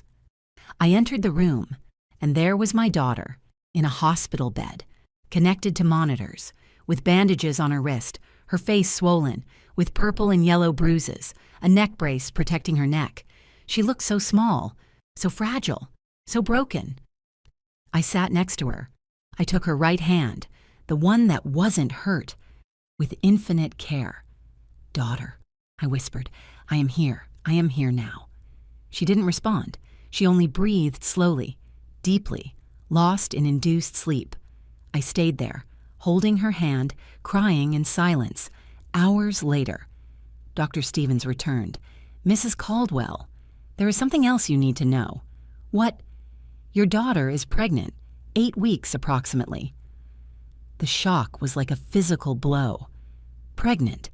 "Yes, and given the circumstances, we are very worried. The pregnancy is high risk due to the physical trauma. We will need to monitor her closely." "Does she know?" "I am not sure. When she arrived, she was in shock. She wasn't speaking coherently. She only repeated, 'Protect Matthew. Protect Matthew. Where is Matthew?' The social services have him temporarily. He is physically unharmed, but he will need psychological evaluation. He witnessed the incident." "What incident?" "What happened exactly?" The doctor showed me the report. According to the neighbors, they heard screams around 6 in the morning. Michael screaming, Emily begging, Matthew crying. The neighbors called the police, but before they arrived, Emily ran out of the house with Matthew in her arms, barefoot, bleeding, terrified. She ran to the neighbor's house and pounded on the door desperately. "Help me, please. He's going to kill me." The neighbors let her in and locked the door. Michael came out of the house minutes later, pounded on the neighbor's door, demanded they return his wife and son. "They are my family. You have no right to interfere." The neighbors refused. The police arrived. Michael, calm, polite, explained it had been a marital argument, that Emily was hysterical, that she had emotional problems, that she needed psychiatric help. But the marks on Emily's neck spoke for themselves. They arrested him right there. Charges: aggravated domestic assault and attempted homicide. "Where is he now?" I asked. "In jail. His bail hearing is tomorrow. He can't get out. He can't approach her. We have requested an emergency restraining order, but we need your daughter to declare. We need her to testify." "She will. I will make sure she does." The doctor looked at me with compassion. "Mrs. Caldwell, many victims of domestic violence drop the charges, especially when there are children involved. And now, with a pregnancy, the pressure will be enormous. This time is different. He almost killed her." "I know. But the pattern of abuse includes remorse, flowers, apologies, promises of change, and many women return. My daughter won't. I hope you are right." That night I stayed at the hospital. I couldn't leave. I couldn't leave her alone. I sat in that uncomfortable chair next to her bed and watched her sleep. My girl, my daughter, the one who built birdhouses. Now she was broken, but she was still alive. And as long as there was life, there was hope. Around 3 in the morning, Emily began to move, soft whimpers, broken phrases. "No, please, Matthew, protect Matthew." I got up and approached. "Emily, you are safe. I am here." Her eyes opened slowly, confused, scared. "Mom, yes, daughter, I am here." "Where? Where am I?" "In the hospital. You are safe." She tried to sit up, but the pain stopped her. She moaned, calm down, don't move. You have a fractured wrist." Her eyes filled with tears. "Matthew, where is Matthew?" "He is fine, he is safe.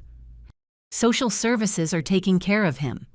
"Michael, in jail." She closed her eyes. Tears rolled down her cheeks. I am sorry, Mom. I am so sorry. No, daughter, don't apologize. None of this is your fault. I should have listened to you. I should have left sooner, but I thought I could fix it. I thought if I was a better wife, if I was more careful, if I didn't provoke him. Daughter, no, listen to me. Nothing you did or didn't do justifies what he did to you. Nothing, she sobbed. He tried to kill me, Mom. This morning I told him I was pregnant, and he went crazy. He said he didn't want more children, that he couldn't control me with one anymore, that with two it would be impossible. And then he grabbed me by the neck. Her voice broke into a choked scream. You don't have to tell it now, rest. No, I need to say it. I need someone to know the truth. She breathed deep, despite the pain. He took me by the neck and squeezed. I felt like I was dying, Mom. I saw black spots, I heard Matthew screaming, and I thought, my children are going to grow up without a mother. They are going to believe this is normal. They are going to repeat the cycle. But you didn't. You survived. He let me go. I don't know why. Maybe he heard Matthew. Maybe he got scared, but he let me go. And in that moment, I knew that if I didn't leave that house, I was going to die. Maybe not that day, but soon. You did the right thing, daughter. I took Matthew and ran. I didn't even put on shoes. I just ran, and Michael came out behind me screaming, if you leave, you will regret it. I am going to take the children away. I am going to destroy you. He can't do anything to you now. Are you sure? Her voice was so small, so scared. Yes, he is in jail. There is a restraining order, and this time you are going to testify. You are going to make sure he can't hurt you again. She looked at me with eyes full of fear. What if he gets out? What if he finds me? He won't. I am going to protect you. You are coming to my house. You, Matthew, and that baby coming on the way. You are going to be safe. You know about the baby. The doctor told me. New tears. I don't know if I can, Mom. I don't know if I can bring another child into this world. Not after everything Matthew has seen. Matthew is going to be fine. You are going to be fine. We are going to heal together, as a family. She clung to my hand. Do you really believe that? Yes, daughter. I believe it. We stayed like that, with hands intertwined, crying together, for the lost time, for the suffered pain, for the courage it took to leave, and for the hope that the worst was behind us. But deep in my heart, I knew this wasn't over. Michael wasn't one to give up easily, and the real battle was just beginning. The next day, early in the morning, a detective arrived, Detective Miller, 40-something years old, serious look. Notebook in hand. Mrs. Caldwell, is your daughter in condition to speak? Yes, but I need to be present. Of course. We entered the room. Emily was awake, looking out the window. Emily, this is Detective Miller. He needs your statement. She nodded, nervous. The detective sat down. Emily, I know this is difficult, but I need you to tell me in your own words what happened yesterday morning. Emily breathed deep and started speaking. She told everything. The years of abuse, the threats, the control, the cameras, the isolation, and finally, the attempted strangulation. The detective took notes without interrupting. When she finished, he closed his notebook. Thank you, Emily. This is enough to maintain charges. Michael Mendez will face trial for aggravated domestic assault and attempted homicide. Is he going to get out on bail? I asked. His hearing is this afternoon. We are going to argue he is a danger to the victim, with your testimony and the medical evidence. It is likely they will deny him bail. Likely, not sure. It is never sure, Mrs. Caldwell, but we will do everything possible. After the detective left, Emily looked at me. Mom, I am scared. I know, daughter. What if he gets out? What if he fulfills his threats? He won't, not this time. I took out my phone. Remember the photograph I showed you months ago? She nodded. I have it. And I have the recording of the meeting at your house. where Michael threatened to sue you, where he admitted he exploded. Everything is documented. Why didn't you tell me? Because you needed to be ready, and now you are. For the first time in a long time, I saw something in my daughter's eyes. It wasn't fear. It was determination. I am going to testify, Mom. I am going to make sure he pays for everything he did. That is how you talk. I took her hand. Daughter, this is going to be hard. There will be pressure. His family is going to try to make you change your mind. They are going to say you are destroying a family, to think of Matthew, to think of the baby. I already thought of them. That is why I am doing this. So they grow up knowing abuse is not tolerated, that women are not property, that we deserve respect. I felt my heart swell with pride. There she was, the brave woman I had raised, the one who built birdhouses, the one who dreamed of creating safe spaces. She had been there all along. She just needed to find the strength to come out, and finally she had done it. Emily spent 3 days in the hospital, 3 days in which I saw my daughter transform slowly, not back to who she was before. That would be impossible. No one goes back to being the same after surviving what she survived. But I saw something more valuable than lost innocence. I saw wisdom. I saw strength. I saw a woman who had touched the darkest bottom and decided to rise. Michael's bail hearing was on Wednesday. Emily couldn't attend. She was still hospitalized. But I went. I sat in that cold courtroom, surrounded by lawyers, family members, people waiting for justice, and I saw him enter, Michael Mendez, with handcuffs on his hands, orange prison uniform, but maintaining that arrogant posture, that look that said, "This is just a misunderstanding." His father was there, Mr. Robert, sitting in the front row, with an expensive suit and indignant expression. Mrs. Linda hadn't come. I wondered if she had ever had the choice. The judge entered. We all stood up. The prosecutor presented the case. Attempted homicide, aggravated domestic assault, documented pattern of abuse. Your Honor, the defendant is a clear and present danger to the victim. He has financial resources to flee. He has motives to intimidate witnesses. We request bail be denied. Michael's lawyer stood up, a man in his 50s, perfect tie, leather briefcase. Your Honor, my client is a respected engineer, no criminal record, with community ties. This was an isolated incident product of marital tensions. My client is willing to submit to intensive therapy, to use an electronic ankle bracelet, to comply with any condition the court imposes. Keeping him in preventive prison would be excessive. The prosecutor responded immediately. Isolated incident. We have photographs of previous assaults, witness testimonies, evidence of years of systematic abuse. The defendant almost killed his pregnant wife in front of his 3-year-old son. This is not marital tension. It is criminal violence. The judge listened in silence, taking notes. Finally, he spoke. I have reviewed the file. The photographs are disturbing. The victim's testimony is consistent. The strangulation marks are clear evidence of lethal intent. My heart beat strongly. However, continued the judge, the defendant has no criminal record. He has constitutional rights to a fair defense. Therefore, I will set bail at $500,000 with the following conditions.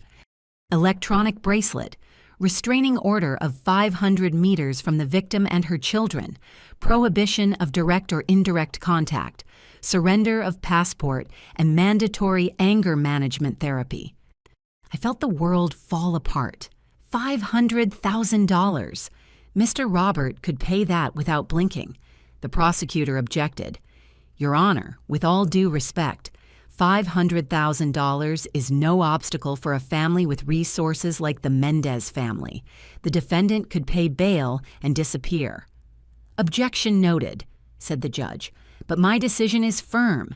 The defendant may leave on bail once all conditions are met. Next case. He banged the gavel. I left that room trembling. Michael was going to get out. Maybe not today. Maybe not tomorrow, but soon. And when he got out, he would come for Emily. Not physically, maybe, but he would come. I ran to the hospital. I entered Emily's room panting. She saw me and knew immediately. Did they give him bail? Yes. How much? $500,000. His father can pay that. I know. She brought her healthy hand to her belly in an instinctive protective gesture. How much time do we have? I don't know, maybe a few days, a week at most. Then we have to move fast. Move a daughter. You are still in the hospital. I don't care. I need to get out of here. I need to get Matthew back. I need to leave before Michael gets out. Leave to where? To your house. You said it would always be open for me. And it is. Of course it is. Then get me out of here, please. I spoke with Dr. Stevens. I explained the situation. Medically, she would need to stay at least 2 more days, she said. But I understand the circumstances. If she signs a document releasing the hospital from liability, I can discharge her today, with strict rest instructions. I will sign it, said Emily without hesitation. Very well, I will prepare the paperwork. While Emily signed the documents, I made calls to social services to coordinate reunification with Matthew, to Karen, the lawyer, so she could prepare all legal documents: permanent restraining order, request for full custody, divorce lawsuit, to a locksmith to change all the locks on my house, to a security company to install cameras and alarms. I wasn't going to let Michael get close. Never again. That afternoon, Emily left the hospital, with her arm in a sling, bruises still visible on her face, but with her head high. I took her directly to social services. Matthew was in a waiting room, playing with colored blocks under the supervision of a social worker. When he saw Emily, he dropped the blocks. "Mommy!" His trembling little voice broke my heart. "Yes, my love, it is Mommy." Emily knelt down, ignoring the pain. She opened her healthy arm. Matthew ran to her and threw himself into her arms, crying. "Mommy, Mommy, Mommy, I am here, baby, I am here." She hugged him tightly, kissing his head, his cheeks, whispering words of comfort. "We aren't going back to that house anymore." "Right, Mommy?" asked Matthew with a small voice. "No, my love, never." "And Daddy?" Emily stayed quiet for a moment. Then, with a firm but soft voice, she replied, "Daddy did things that are not right, and now he has to learn that that is not done. But you don't have to worry about anything. Mommy is going to protect you. Grandma is going to protect you. You are safe." "Promise, promise." She sealed it with a kiss on the forehead. The social worker gave us the temporary reunification documents. Emily has emergency custody. Michael Mendez has no right to unsupervised visits while facing criminal charges. If he tries to contact the minor, call the police immediately. We signed everything. And finally, after days of nightmare, we went home, my house, which now would be their house. We arrived at dusk. The locksmith had already finished. New locks, new keys. The security cameras were installed, monitoring the front door, the garden, the rear access. Any movement would trigger an alert on my phone. I prepared the guest room for Emily and Matthew. Clean sheets, soft towels, fresh flowers on the nightstand. "Welcome home, daughter." Emily looked around with tears in her eyes. "Thanks, Mom, for everything, for not giving up on me, for being here when I could finally get out." "I will always be here." That night we had a simple dinner: chicken soup, toast, chamomile tea. Matthew fell asleep on the sofa at 8, emotionally exhausted. I carried him to bed. I put on his favorite pajamas we had rescued from the house. I tucked him in carefully. "Grandma," he murmured, half asleep. "Yes, my love. Will I not have nightmares anymore?" "Maybe you will still have some, but I will be here, and your mommy too. And when you are scared, you call us, and we come running." Okay. I kissed him on the forehead. I left the room and found Emily in the living room, looking out the window. I sat next to her. "How do you feel?" "I don't know. Relieved." scared, angry, all at the same time. It is normal. When does it stop hurting, Mom? I don't know, daughter, but every day it hurts a little less. She leaned on my shoulder. There is something I need to do, she said after a long silence. What? I need to go to the house, one last time.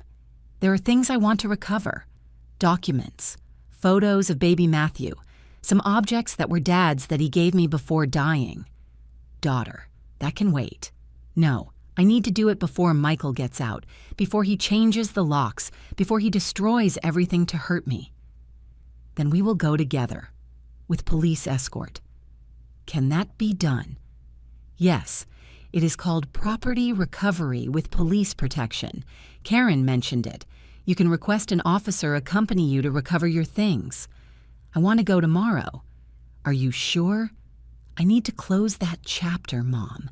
I need to get my things out of that house and never return. The next day. We coordinated with the police. 2 officers would accompany us at 10 in the morning. Emily had a list: personal documents, birth certificates, photo albums, Matthew's clothes, some jewelry that had belonged to my mother and that I had inherited to her. The architectural drawings she had made years ago. We will only have 1 hour, the officer warned us.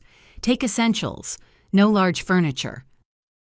We arrived at the house, that beautiful house with the perfect garden and fountain at the entrance. That house that had been her prison. Emily stayed in the car for a moment, looking at it. Are you ready? I asked. Yes. The officers opened the door with Emily's key. We entered. Everything was exactly as she had left it the morning of the emergency. Dishes in the sink, Matthew's toys on the floor, a half-finished cup of coffee on the table, as if time had stopped. Emily walked slowly through the house, touching the walls, the furniture. I thought this house was my dream, she whispered. But it was my nightmare. We went up to the master bedroom. Emily opened the closet, took out a large suitcase, started packing systematically. Essential clothes, documents from the safe, jewelry, photo albums. I helped her in silence. Then she found something, a shoebox hidden at the back of the closet. She opened it. Inside were more photographs she herself had taken of her wounds over the years, dozens of them, bruises, cuts, marks, each one dated on the back with trembling handwriting. January 15, 2022. He pushed me against the door. March 3, 2022. He pulled my arm hard. July 28, 2022. He slapped me when I contradicted his father. Meticulous documentation of her own suffering. Daughter, why did you keep all this? Because deep down I knew someday I would need it, that someday I would have to prove it. I don't know. I think it was my way of not going crazy, of reminding myself that it was happening, that I wasn't imagining it. This is crucial evidence. I know. She put the box in the suitcase. We went down to the living room. On the table was an envelope, with Emily's name written in Michael's handwriting. She took it with trembling hands. She opened it. Inside was a letter. She started reading it aloud, but her voice broke. I took the letter and read, Emily, I know you are angry. I know you hate me now, but you need to know that everything I did was for love, because I love you too much, because I can't live without you. Yes, I made a mistake. I admit it. I lost control. But you also provoke me.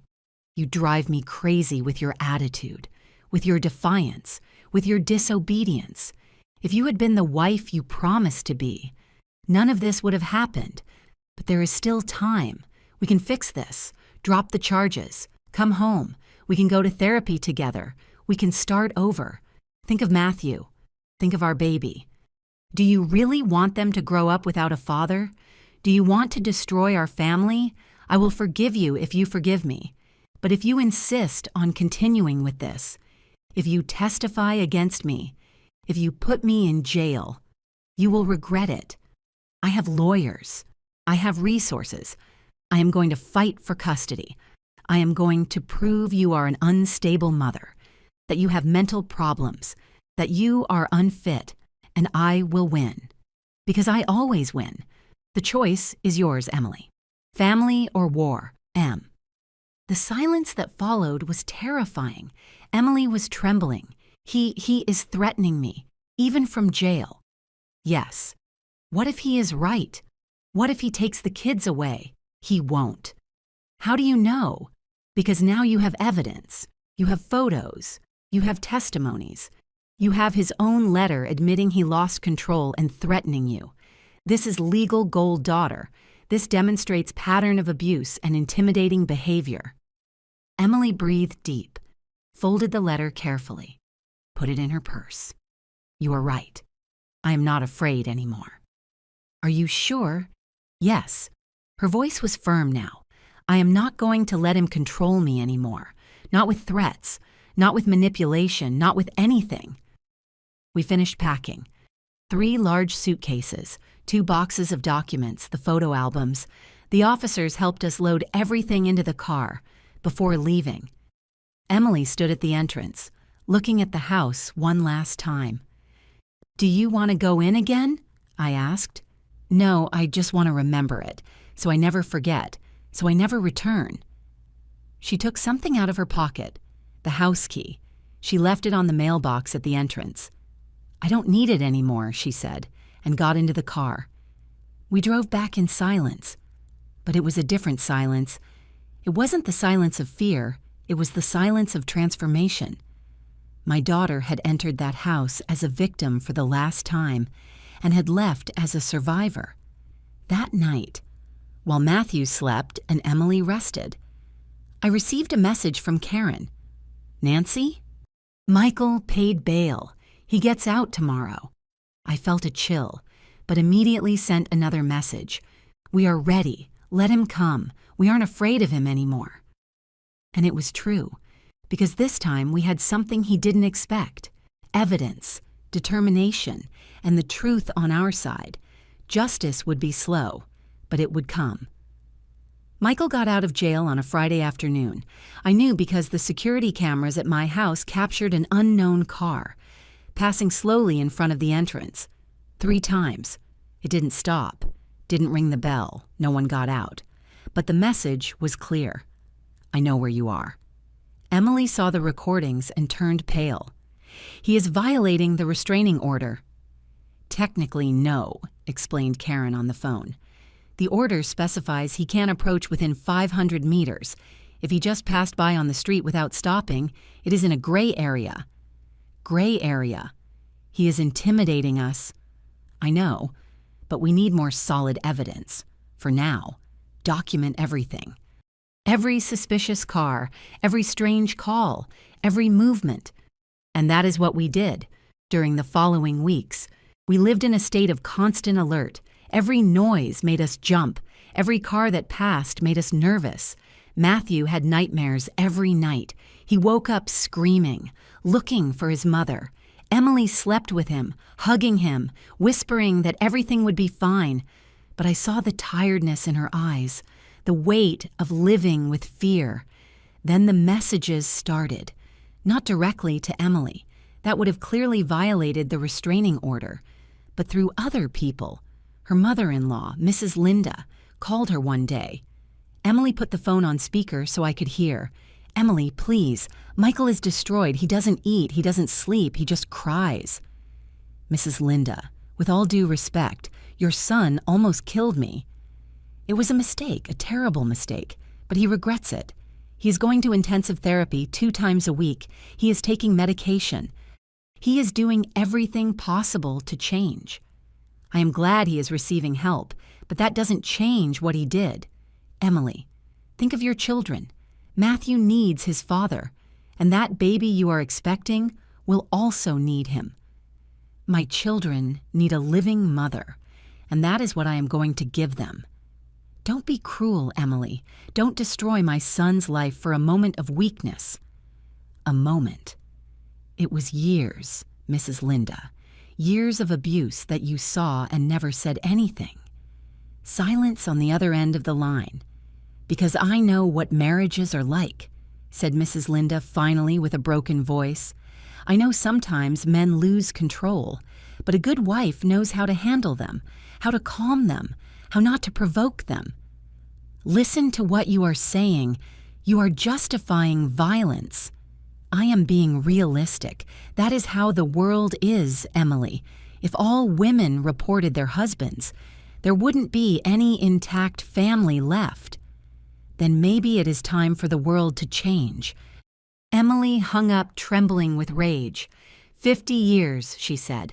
50 years believing abuse is normal, that it is her fault, that she must endure it. "And that is why what you are doing is so important," I told her. "You are breaking the cycle." Days passed. The trial approached. The prosecutor kept us informed of the process. Michael's legal team is looking for a deal. They offer to reduce charges to simple assault in exchange for Emily withdrawing testimony on attempted homicide. "No," replied Emily without hesitation. "No deals. I want a full trial." "Are you sure the trial will be public? The media will be present. Your private life will be exposed." "Let them expose it. Maybe that way other women find the courage to leave." I felt so proud of my daughter in that moment. But Michael didn't stay still. He started a campaign on social media. Not directly, of course. That would also violate the restraining order. But his friends, his family, started posting messages, supporting Michael Mendez in these difficult times, a good man being destroyed by false accusations. Justice for Michael. They posted photos of him with Matthew, old videos of family birthdays, images that made him look like the perfect father, the loving husband. The narrative was clear. Emily was the villain, the liar, the one destroying a perfect family. Some strangers started writing messages to Emily. "Hope you are ashamed. You are a bad mother. You are taking the father away from your children on a whim." Emily read every message with tears in her eyes. "Mom, what if they are right? What if I am being selfish?" "No, listen to me. Those people don't know what you lived. They didn't see the marks. They didn't hear the threats. They didn't feel his hands on your neck. You know the truth, and that is the only thing that matters. But Matthew asks for his father, says he misses him. It is normal, but with time he will understand. He will understand that what you did was for love, to protect him." One night, 2 weeks before the trial, I received a call. It was Mr. Robert. "Nancy, we need to talk." "I have nothing to talk about with you. It is about my grandson's future." I hesitated. Then I accepted. "Okay, tomorrow, in a public place. I choose where." "As you wish." We met at a coffee shop in broad daylight with people around. Mr. Robert arrived alone, without his wife, without lawyers. He looked older than I remembered, tired, defeated. He sat in front of me. "Thanks for coming." "What do you want, Mr. Robert?" "I want us to talk like reasonable people, without lawyers, without judges, just you and me." "Speak." He sighed deeply. "Michael is my only son. I raised him as I could. I gave him everything: education, opportunities, values." "Values? What values did you teach him? That women are property, that violence is acceptable?" He stopped. "I taught him what my father taught me, that a man must be strong, that he must maintain control of his family. That is not control, it is abuse. Maybe," his voice broke, "maybe I was wrong. Maybe we raised a generation of men who confused strength with cruelty." I looked at him with surprise. I didn't expect that answer. "Why are you telling me this?" "Because I saw the photographs, Nancy, the ones they presented at the preliminary hearing, and I saw my son in them. I saw what he did, and I saw myself." He took off his glasses and wiped his eyes. "For 50 years, I did the same to Linda. Not as severe, maybe, but I controlled her. I silenced her. I made her small, and she endured it because she believed she had no options." and now you regret it. I don't know if it is regret or shame, or simply the late realization that I was destroying the woman I loved. He kept silent for a moment. Linda is sick. Cancer. Stage 4. Doctors give her 6 months. I am sorry. Do you know what is the worst? That now that I know I'm going to lose her, I realize I never really knew her. I never asked her what she dreamed, what she wanted, who she was beyond being my wife. Tears rolled down his cheeks. I don't want Michael to end up like me, alone, full of remorse, losing his family out of pride.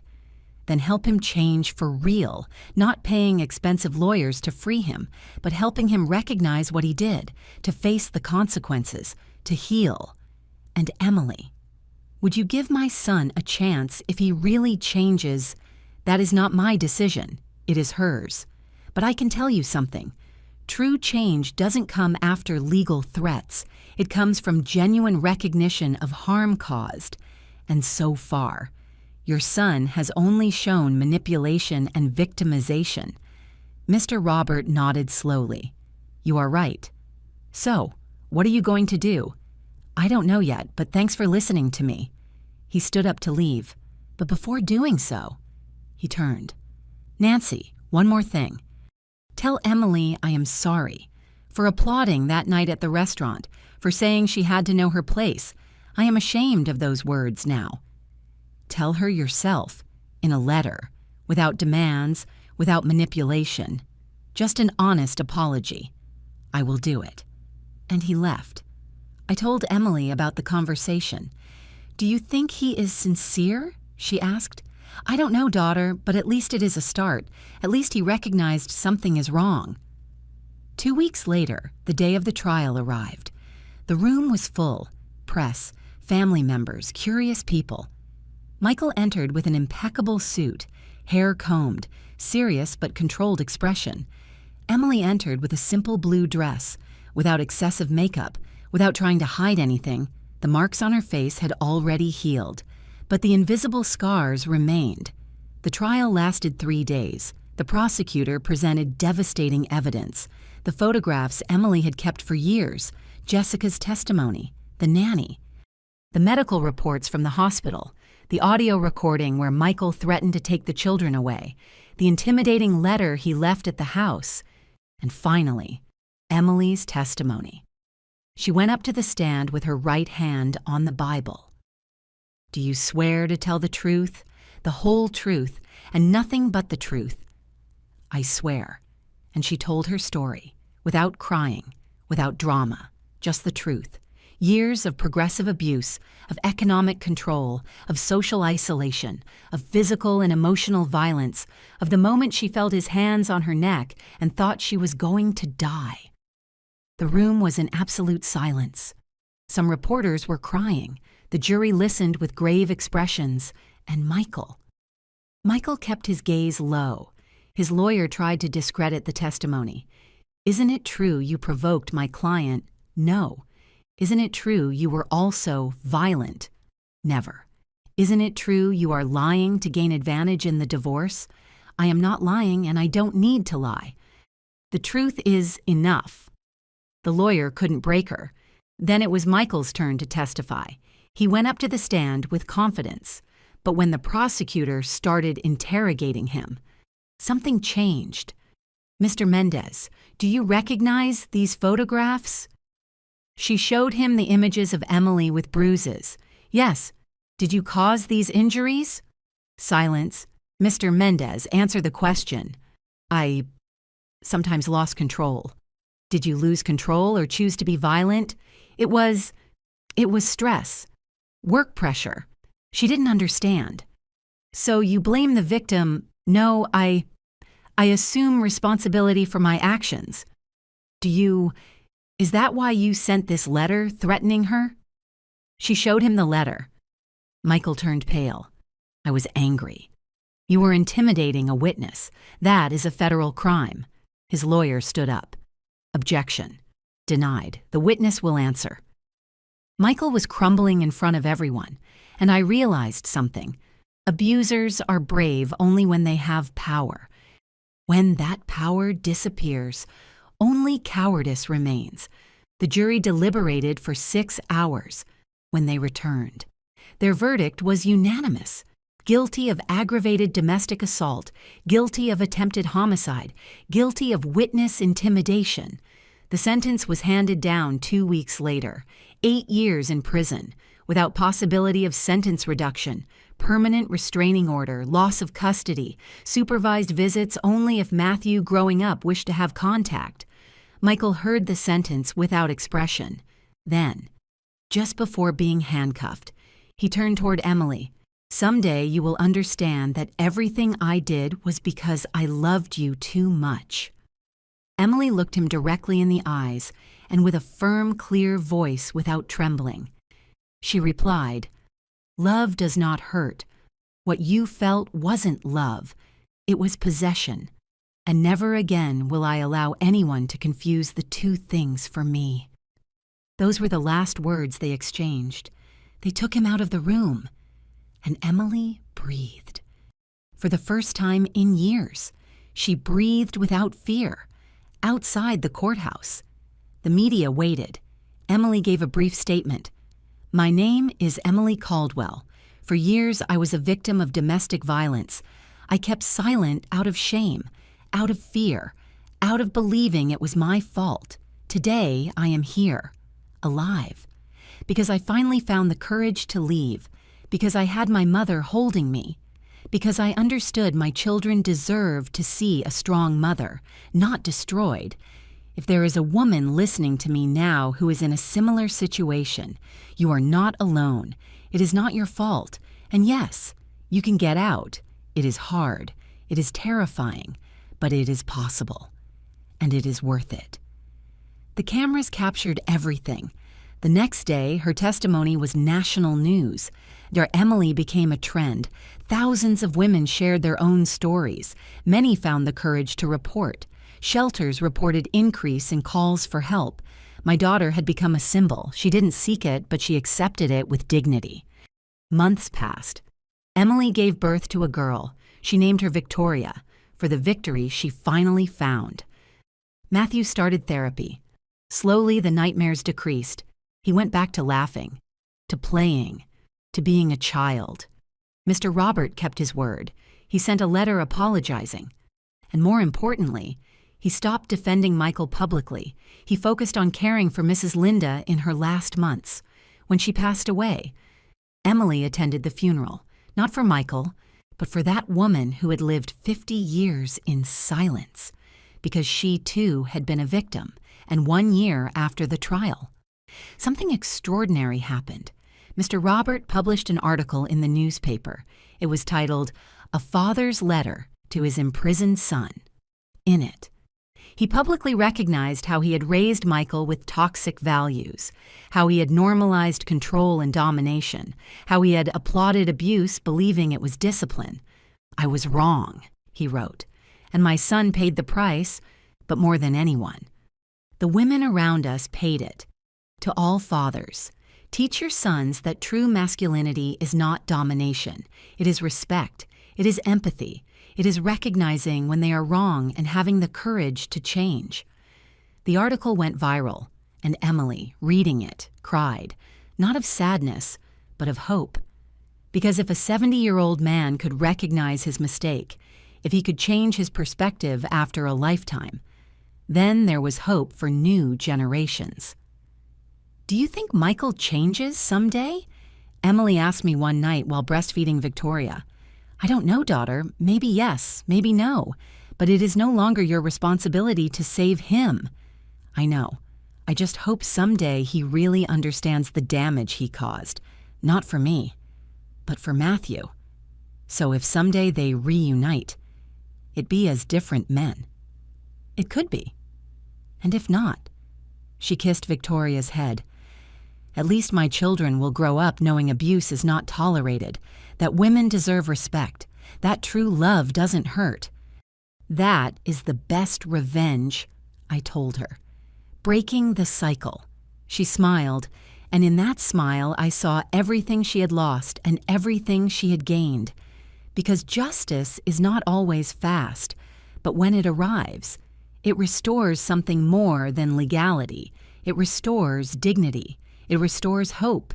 It restores the belief that good eventually prevails, and that those who cause pain eventually face the consequences of their acts, not out of revenge, but out of balance, out of natural karma, because that is how the universe works. What you sow, you reap. And Michael had sown violence.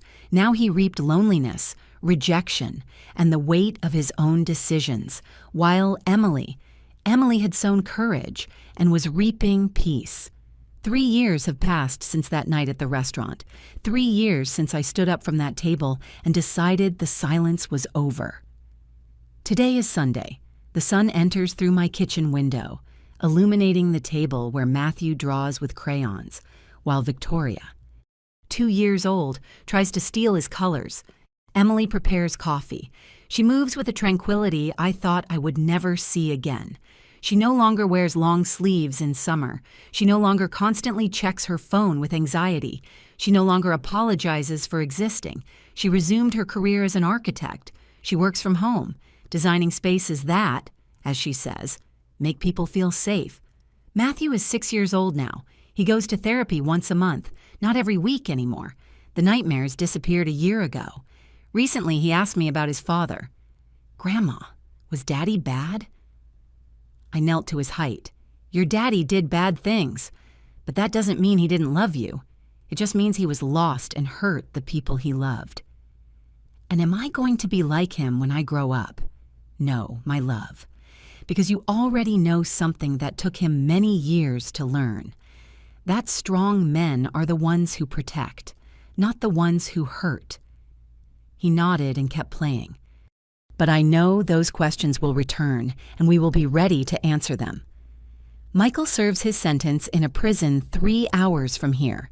He has written letters, many letters. The first ones were manipulative, full of self-justification. Emily read them and kept them without answering. But 6 months ago, something changed. A different letter arrived. "Emily, I don't expect you to forgive me. I don't expect you to even read this.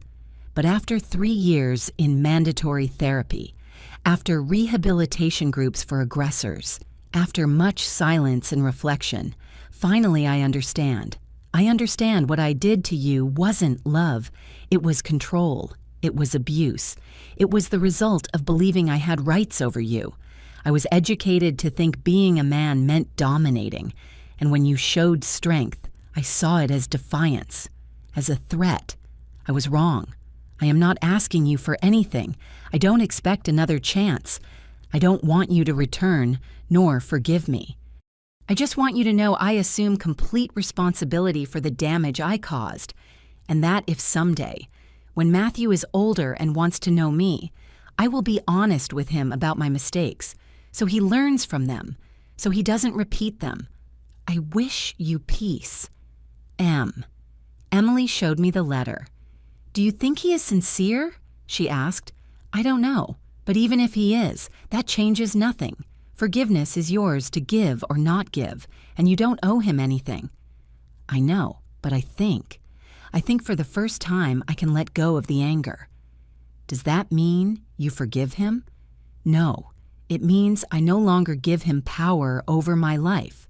He makes his decisions and lives with the consequences. I make mine and build my future. And that is exactly what she has done. Mr. Robert visits us occasionally. He is no longer the arrogant man I knew. Linda's death changed him deeply. Now he dedicates his time to giving talks in universities about toxic masculinity and conscious parenting. If I can prevent a single father from raising his son like I raised mine, he told me once, I will have done something good with the time I have left. This morning, while we drink coffee, Emily looks at me with those eyes that now shine with their own light. "Mom, did I tell you they offered me a new project?" "Which one?" "Designing a shelter for women victims of domestic violence, with safe spaces, play areas for children, therapy offices. They want it to be a place where women can heal." "Daughter, that is perfect. Remember when I was a girl and built that birdhouse? Of course I do. I said birds needed a safe place. I think all my life I wanted to create those places. But I had to learn first that I also deserved one. She takes my hand. Thanks, Mom, for never giving up, for being there when I finally could get out, for believing in me when I didn't believe in myself. Daughter, you did the hard work. I only held the door open. But without that open door, I wouldn't have known where to go. We hug. And in that hug is everything.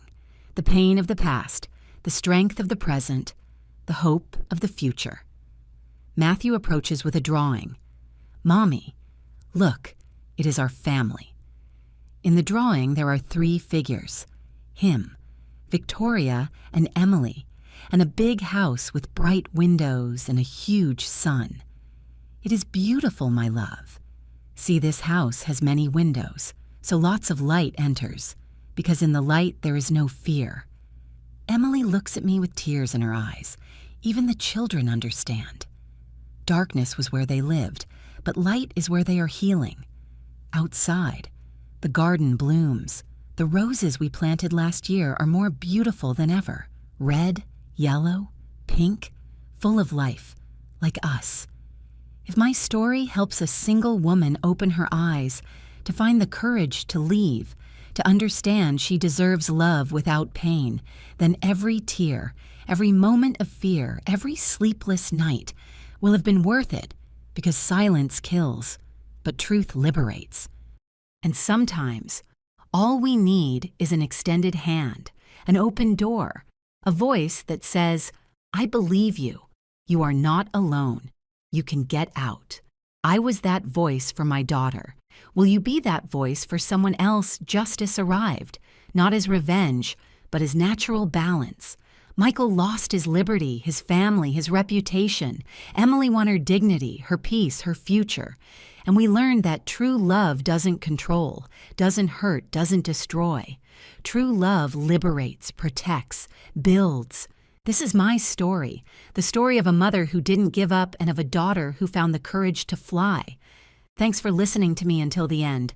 If this story touched your heart, subscribe and activate the bell to listen to more stories of women who transformed their pain into wisdom. Elderly Stories. Every day, a woman, a life lesson. Share this story with someone you love. Sometimes, a story like this can change a whole day. God bless you, and until next time,